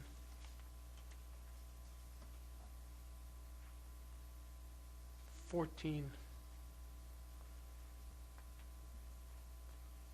15, 16, 17. When we come to 18, we thought maybe we might want to delete that. It's interesting. I don't believe we have the authority to do that anymore, Right. because we're a home rule city. Like I said, there's some things in there that just haven't been. So we got, you all right? You getting slap happy or what? 19, 20, I'd like to eliminate 20, Your Honor. I'm anti-tree. you have no say in this? I understand that, but I am anti-tree, Your Honor. They kill sidewalks. We need to get rid of them. Stop. Are these Not if you plant the right trees. laid out in the state code? A lot of it is, yes. So we just updated. Yeah. Yeah. 21, 22, 23, one of those questions I had, so what are we doing to provide For this, for poor in the city, you know? We give a lot of money to nonprofits that take care of that. Yeah, we needed you in the meeting, Corey. We do. I'm not touching that one. 23. 24, 25, 26, And that's one of the property tax matters that we don't do. Yeah. 26 is delete. 27, 28, 29, 30. Yeah, let's weigh the produce. Where's the way station? Yeah. I was told that we just need to keep that in there. Remember, you had a market house at one time. Yeah. Well, at one time, yeah. It also helps us regulate the transportation of items in the city. 31, 32, 33, 34, and 35. I guess we can have our own gas company and electric company, I was told. You did. Is that one that we have to keep, or is that something we can eliminate? What? Is that one that we need to keep? 35? Well, if you look at a lot of the franchise agreements we have in there, That's where it comes. there are reverter, there's information in there that allows us to, some of them, to us to take over the franchise. Your legal opinion is something that's a statute. Yeah, we should keep that one there. 36,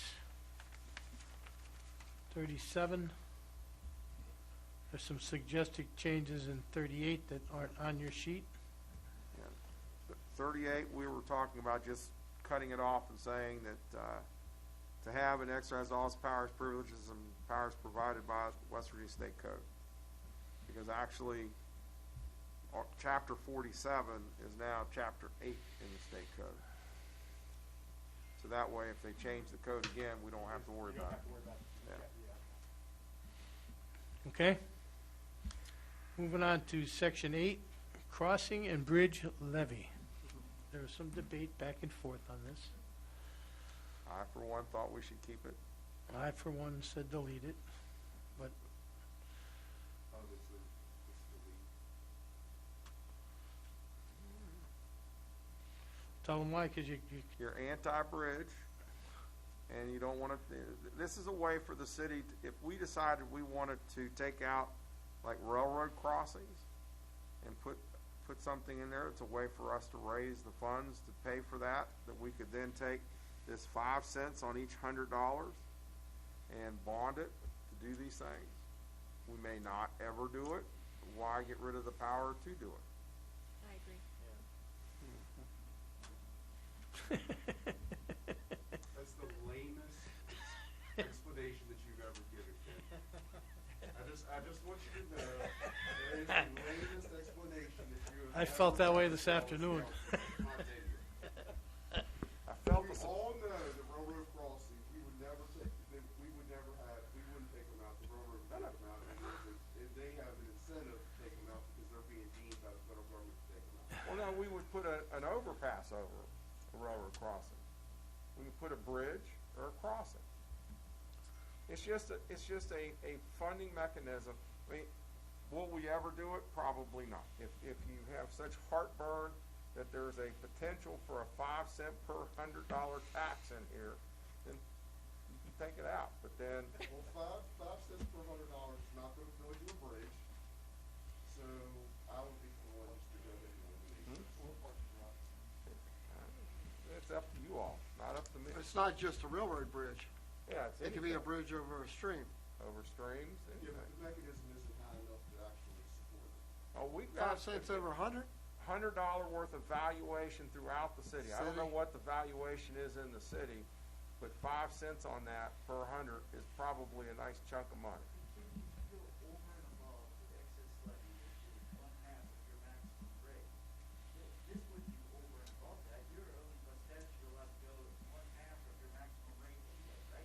I think that's the general excess levy. Yes. We would have to look and see, because you've got the police levies, you've got excess levies, you've got all kinds of different levies that are out there. I mean, I can't say if I sat here now and we were at 100% of our excess levy amount, could we get this extra 5 cents? I can't tell you that now or not. I can't tell you that. I don't know. Is that how we're gonna take care of the bridge, or we're gonna take care of it? I mean, seriously. should we stay or should it go? I mean, Yeah. So do we keep it or delete it? let's go with delete. How many want to delete it? There's your answer. This is a tough topic. Of all the things, this is a tough topic. Bunch of liberal Democrats. Watch him name calling so-and-sos. That's right, because liberal has a bad name, but progressive is good. All right, we're going to move on to section. we're- Hey, you're how you vote is how you want, no matter what side you're on. Section 9, before we get that too carried away. So section Section 9, 9, we made some, Yeah. we'd suggest some changes. we need to, there is no more county jail. So we don't have to ask the county council for permission to put our prisoners in jail. There's a regional jail. So we would need to put a period, After imprisonment. yes, after imprisonment. And that's it? Yep, Strike the rest out. striking the rest out.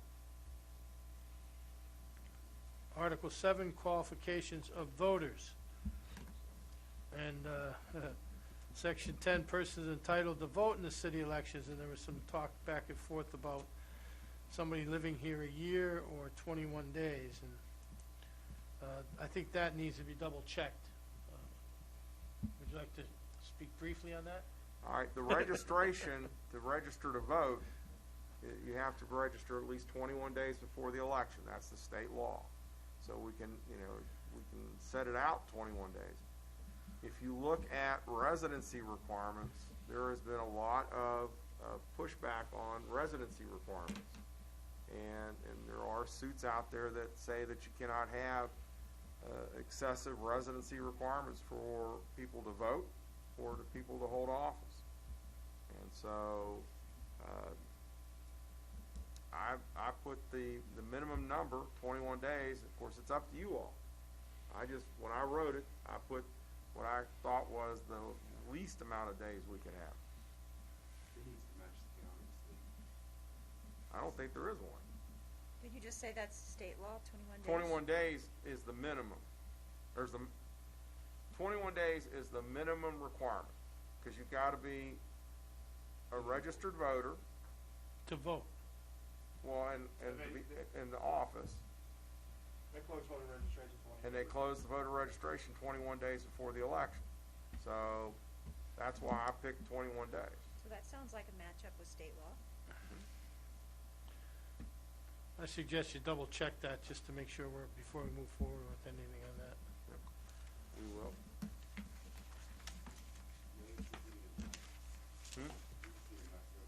Yeah. Section 11.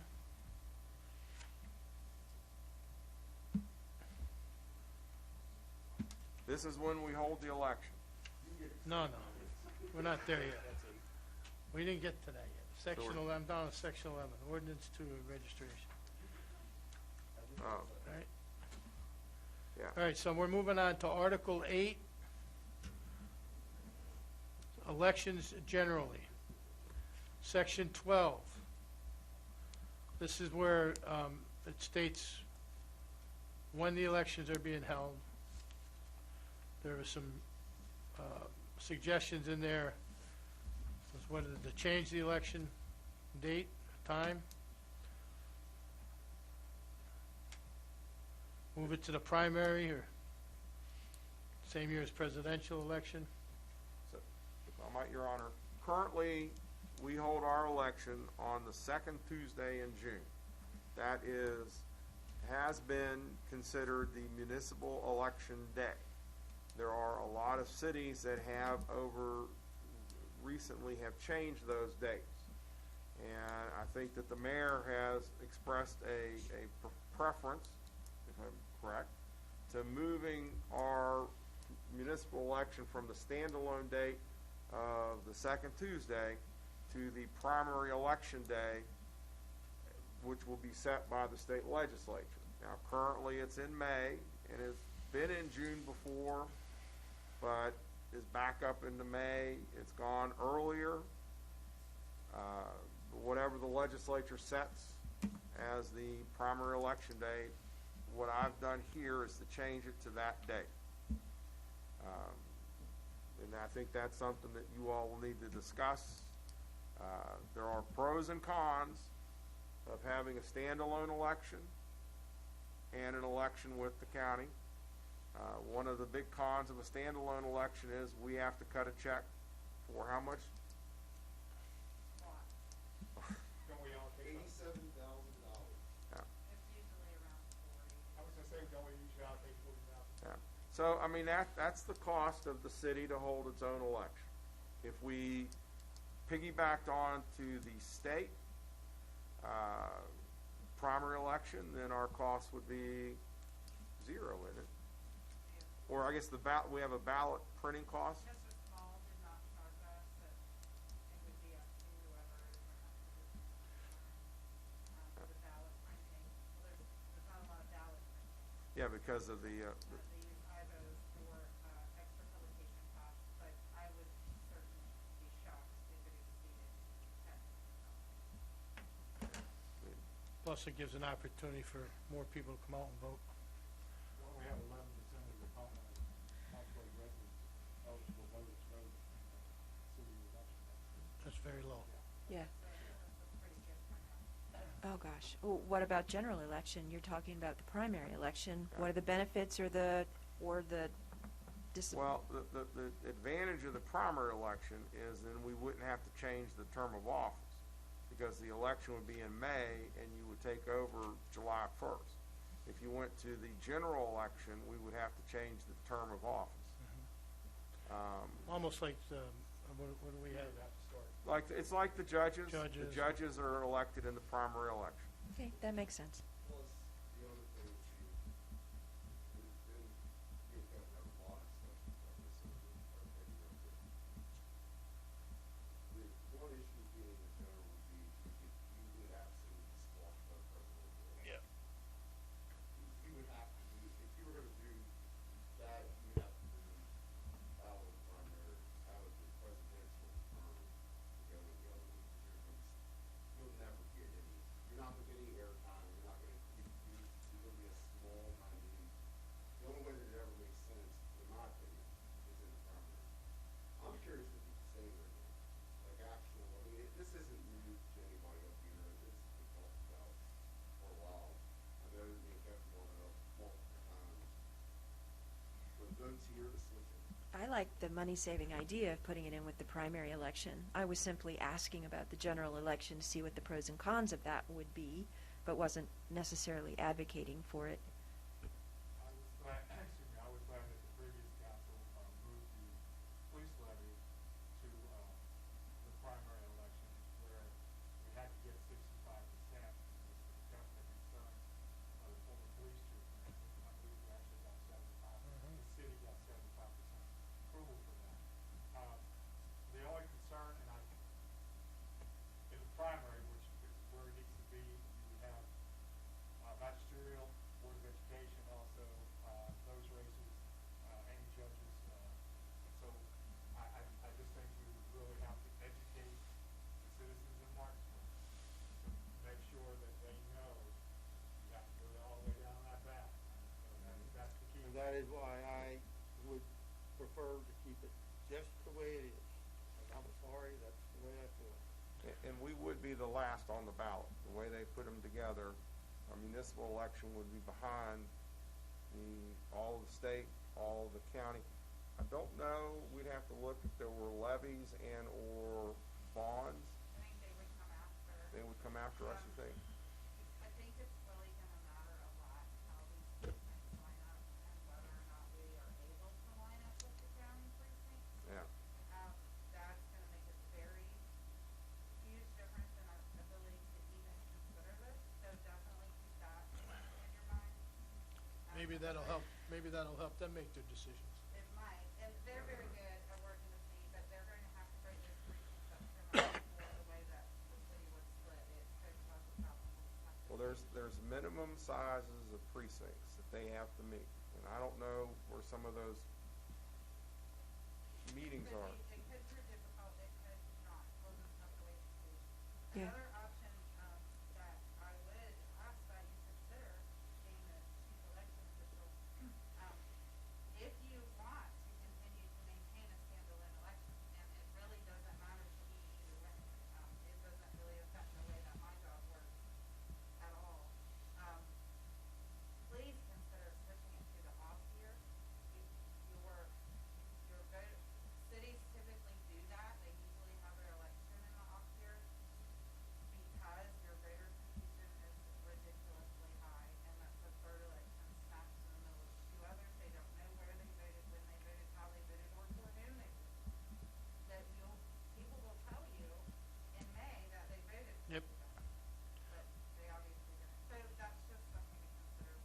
that's why primary is the best way for it.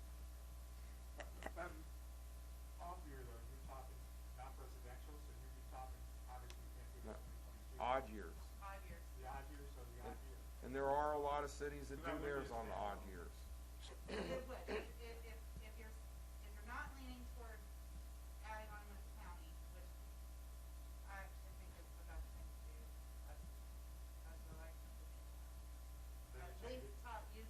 At least have that in your consideration as well, just because, the voter confusion is very high.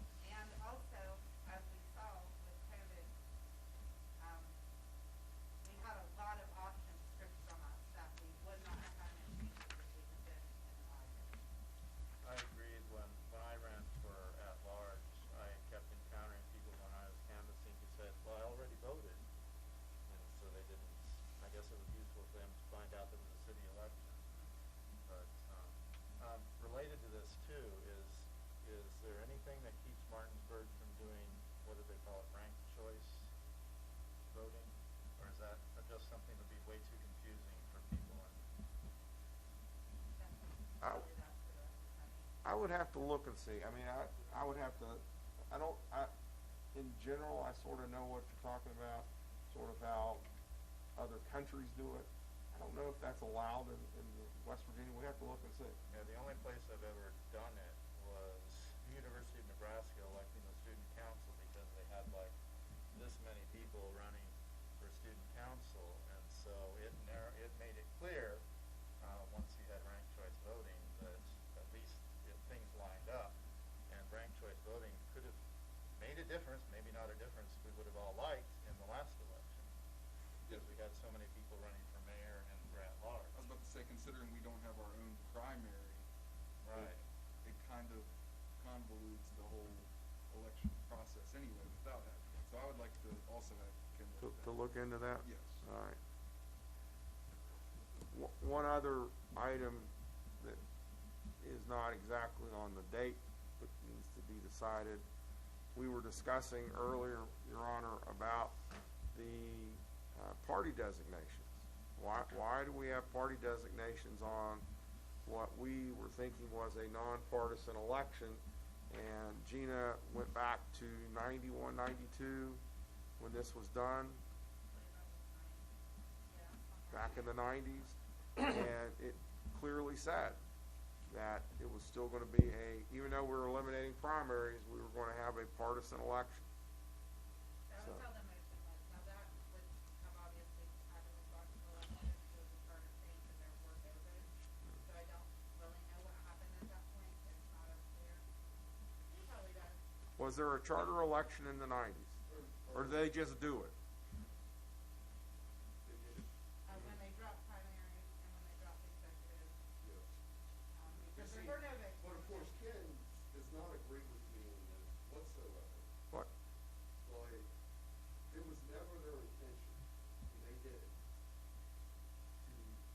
to get away from the parties.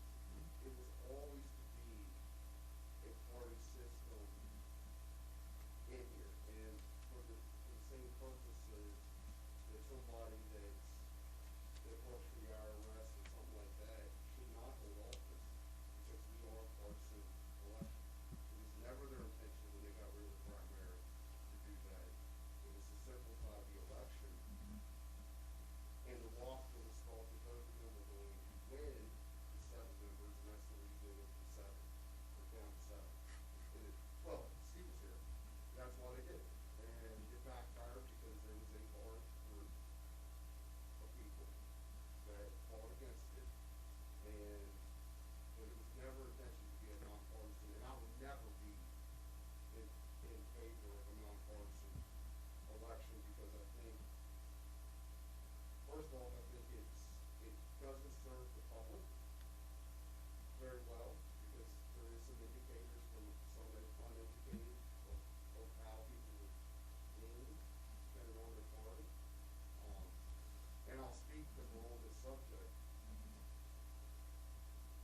I've always been a proponent of moving the election. I think most people know that of me. One of the biggest negatives that people that would be against it is moving it it to the primary is gonna make it very political. I mean, they got rid of the straight tickets, you know, the Republicans got rid of the straight tickets, but it's gonna be partisan. And in a state, and I know most of us up here are Democrats, in a state that has turned bright red, the strongest Trump state in the country, percentage-wise, it is, even though I've scored it, just so you know, it could come backfire on all of us Democrats. I think if They you, might stay on the Republican side. if you look at places that have in theory, nonpartisan elections during primaries, and if we have designations on our ticket, you're gonna see an issue where, for instance, let's say that President Biden is the only person on the Democratic ticket for the 24 election. And then you have a half dozen Republicans on the primary. The Republicans are going to come out, and the Democrats may not. And then the Republican candidates for our office are going to get that bump. But then 4 years later, it could be the opposite. That's always been one concern when you have it in the primary, is if there's a contested primary in one of the two parties, those people come out, and then everybody else stays home. Tim, if I may, and I don't know the answer to this, if we are a partisan election, does that have any effect on what candidates can appear on what ballot for the primary, or can we still list all of our candidates? Now, we can have what's called it's called a jungle election. You can have 20 Republicans on the ticket and no Democrats. On every ballot? Okay, so. So those are two things that you need to think about. Change, if we're looking at our election, changing the dates, and if we're gonna stay with what we've got now, which we are a partisan election, or do we wanna go nonpartisan? Let's go down the road.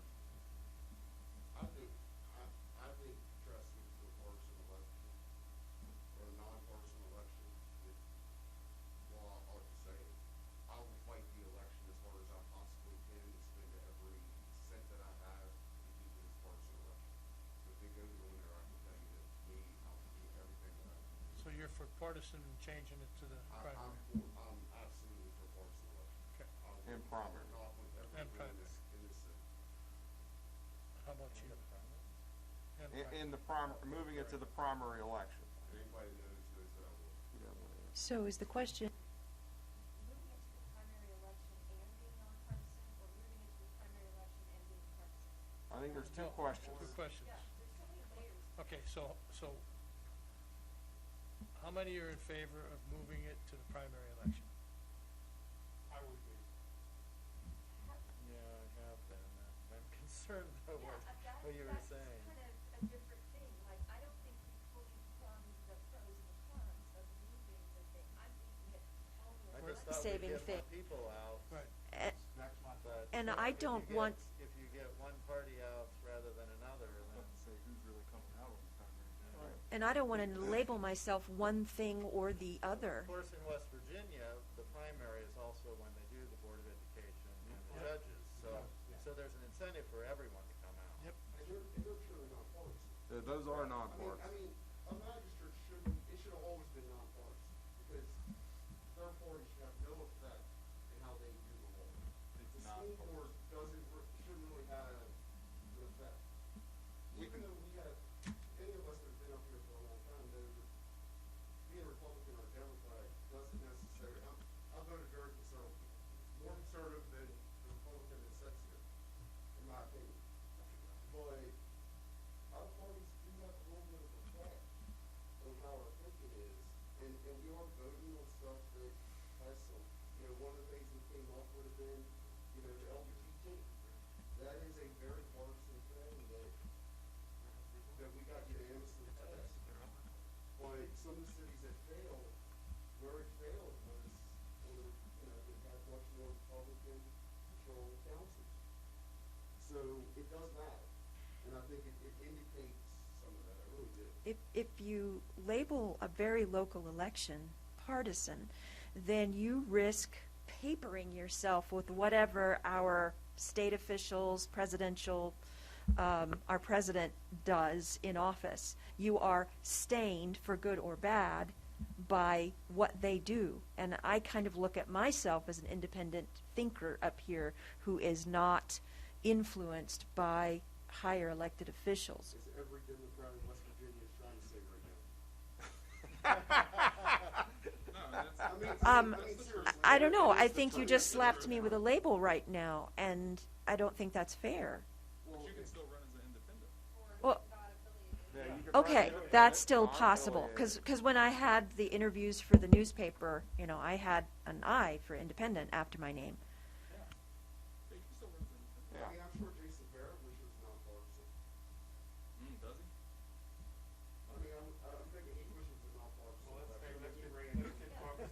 Yeah, let's get back to us. Let's get back to the council here. So, let's move, where do you feel you want to go with this? Let's start with Corey. You want to move it, or no? Well, I did start there, but I'm moving over to this side now. I haven't heard it. So I'm half and half. I think it should be a partisan election, but I don't like it on the primary day. You don't like it on the primary? No. Okay, so you don't want to change it? No. You want to keep it as is? Keep it as is. Okay. If that's my option, keep it as is.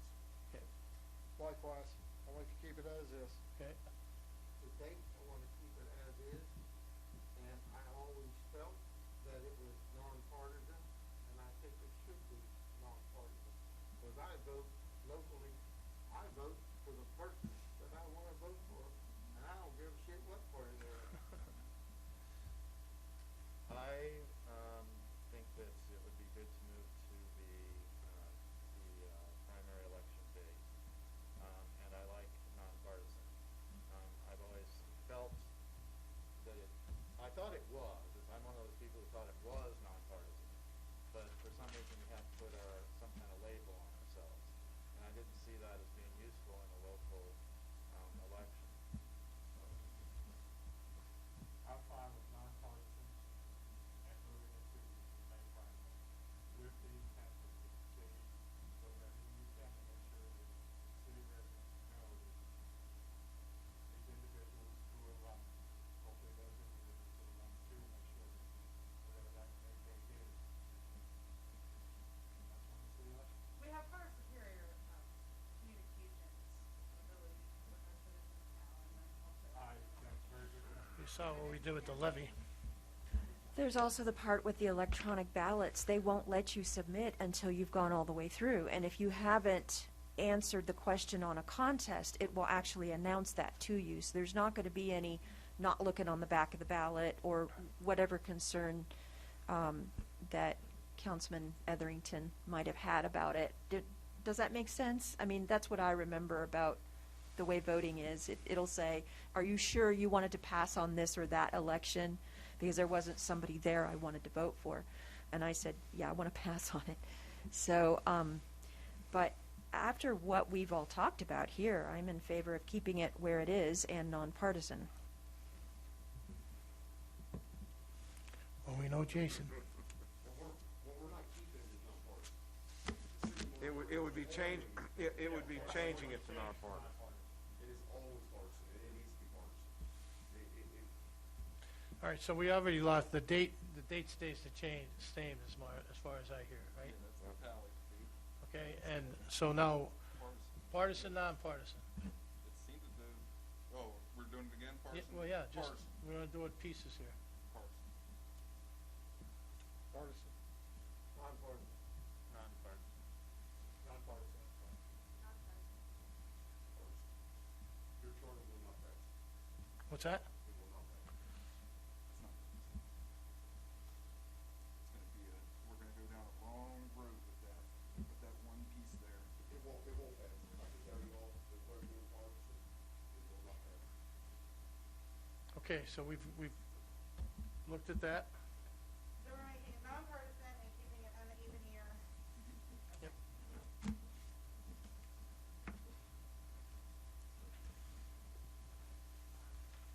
All right, we're gonna move to Article 9. election of officers, that would all fall probably in. Is there any change in that, Ken? But, Your Honor, I will look into that ranking, issue to see if that is something that we could do. Well, if it's well, I guess it's a single. Yeah, well, you'd still have the same.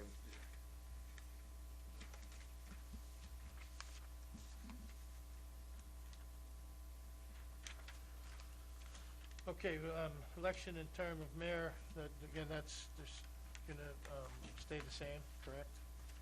Well, we need to look at the 21 days. I mean, all it says is, entitled to vote at the election. So, that would go back to that 21 days,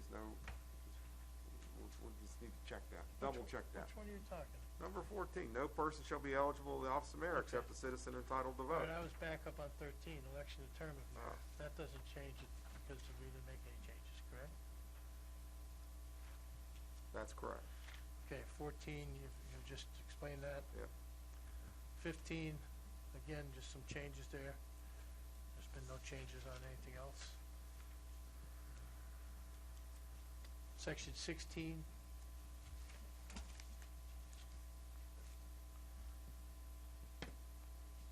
Just changing in terminology. Mhm.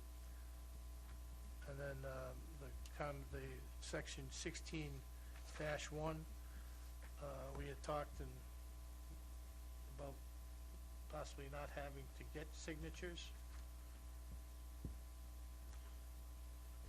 Your Honor, if I might explain it, currently, as all of you all know, as all of you all have run for office in the city of Martinsburg, that to be a mayor candidate, you had to go solicit 50 signatures, and to be a ward person, you had to solicit 25 signatures. What my suggestion is we do away with the petition, and you can just file a candidate document saying you want to run for the office. Now, Gina, correct me if I'm wrong, at the last election, on the last day, at the last hour, we had somebody appear at City Hall with a petition. Yes. And that petition was not correctly filled out. She was told, you need more signatures, valid signatures, and she appeared back at City Hall after 5 o'clock. Yes. And the next thing we know, we have a big issue claiming that the city was out of its way to make it so this person could not file their candidacy paperwork. One of the issues that the petitioning has on it that potentially could create an issue for the city is who has to validate all of the signatures? That would be I do Gina. via the voter registration office. And that puts an obligation, you know, if you all recall over in Harper's Ferry, there was an issue with how the county held the records and how these people were actually registered here, and that threw an election into chaos for 2 years. I will say that that is definitely not a perfect way of doing it. I actually had a sitting council member's wife signature question, Yeah. and then I had to show them the video of her signing it. That was my wife. It's okay, you use it. Yeah, but So it is difficult. It is getting more and more difficult because people don't sign things anymore. So their signature doesn't look the same. It used to be you had a signature, and now that's my signature. So it's my suggestion, this is just my suggestion, it's your all's decision, that we go away from requiring of the signatures and just having a candidate fill out the paperwork saying, I want to run for this office, and paying the filing fee. Like running for House delegate. Yes, just like running for every other office. Any other County office? commissioner, too, I mean, Yes, there's- none of those there's offices no require that. restriction. But they all have primaries. Get rid of overload. Magistrates and judges don't have primaries, and they don't have to get petitions. But I mean, Same to that the is school the, board. that is the argument against it, is that it's easy for me to pay the $2. $2 and put my name on the ballot. It would be harder for me to go out and find 25 people to sign my piece of paper, though I'm not really sure. I guess it's to find 25 registered voters to sign it may be more of a problem. But this opens it up to more people that can run. As someone who's done it 4 times, if you're gonna get 25 signatures, even though I'm the one that had the biggest possible quickest light with the signature, I think if we're not gonna go back to a primary, I think you need something to have some legitimate, if you just don't have pissed off the water company, oh, it's election time, I'm gonna sign up, and then you have another name that's on that ballot. Yeah, you got one person, one ballot, one vote determines who's going to sit in the seat, and it was 10 people running for the election, and then you got one person, you know, and you don't have a real mandate, if you will. But I like the idea of rank order at the same time with this new proposal, because then you can have ranked choice order. I'm just, No, different names. I don't remember. I agree with Jason. I was gonna say this when we were talking about the election in general, why we don't have a primary, but I didn't want to convolute the whole conversation we were already having. But I mean, as somebody that's ran a contested race, how many people ran for our seat? Was it 7 or 8? And how many ran for the mayor last time? Was it 10? I mean, who's to say that if you don't have to go out and get 50 or 25 signatures, that we're not going to have 35 people that are on one ballot? Well, you have the guy, what's the nice gentleman that lives on King Street right down the restaurant? Mr. Miller. There's somebody that I could very easily see put his name down.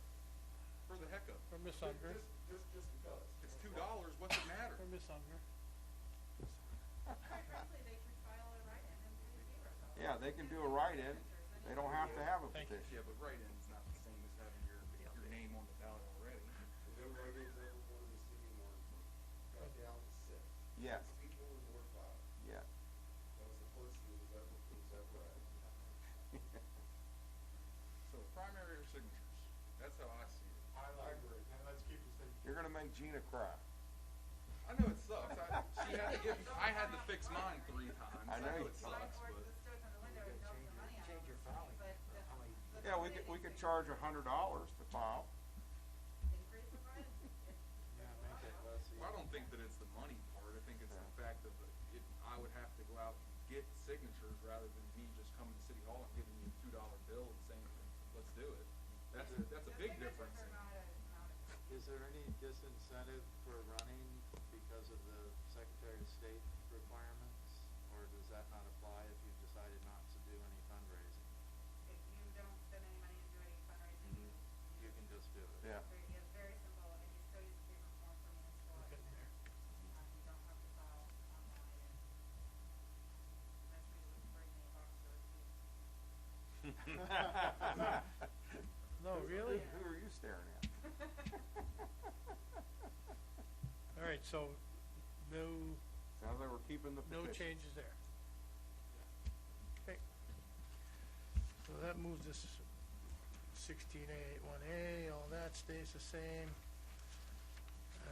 16.2, that stays the same. Well, we've gone through, let's do Article 10, be the last one we do today.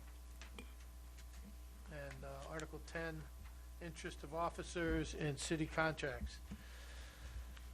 Section 17 prohibited, of course, there was only some minor changes or suggestions there as far as the terminology, wordage. We do have to confirm that the $500 fine does not violate the code, but I do think, I went back and looked at the pecuniary interest, which is what this is based off of, and that's a $1,000 fine. So we're good there. Okay. Nothing on section 17. I would say that we're done for the night. I want to thank everybody for being open and having conversation on this charter. No matter where you fall on it, it's something that needs to be looked at, needs to be changed to bring it up to date to where we're at today. So I appreciate everybody's input, and thank you. I do have one thing first. I have one other thing first, I'm sorry, before I close. You guys have, did they receive the letter? Yes, I did put that. Oh. Oh, no, you've ruined it. It's gonna be an email. Well, there's a letter to the health department that needs to be signed off on. Do you wanna explain this, Ken, or? Last year, the West Virginia legislature changed the law that basically said that the health department no longer can enact rules and regulations without the approval of the county council. Our health department, since we are a city-county health department, and they're located in the city, has asked us if we'd be willing to sign a letter, sign this letter, and I've reviewed it. I think the letter's fine. I think that we should go ahead and support it, even though I don't think we're necessarily required to do it. And it takes the action of the governing body, the way that the legislature's written, I believe, the law. Yes. But the application is, that the health department has to get in, they want to get it in this Friday, so you're between meetings, so it'd be back on your December 9th as a confirm that you approved this and consensus to send it on. We have a consensus for that? Sign the letter, Sarah. Yep. Yeah? Yes? Yes, anybody know? Good program. Thank you. Thank you. Appreciate it. All right. That's it, we're done. I'm wore out.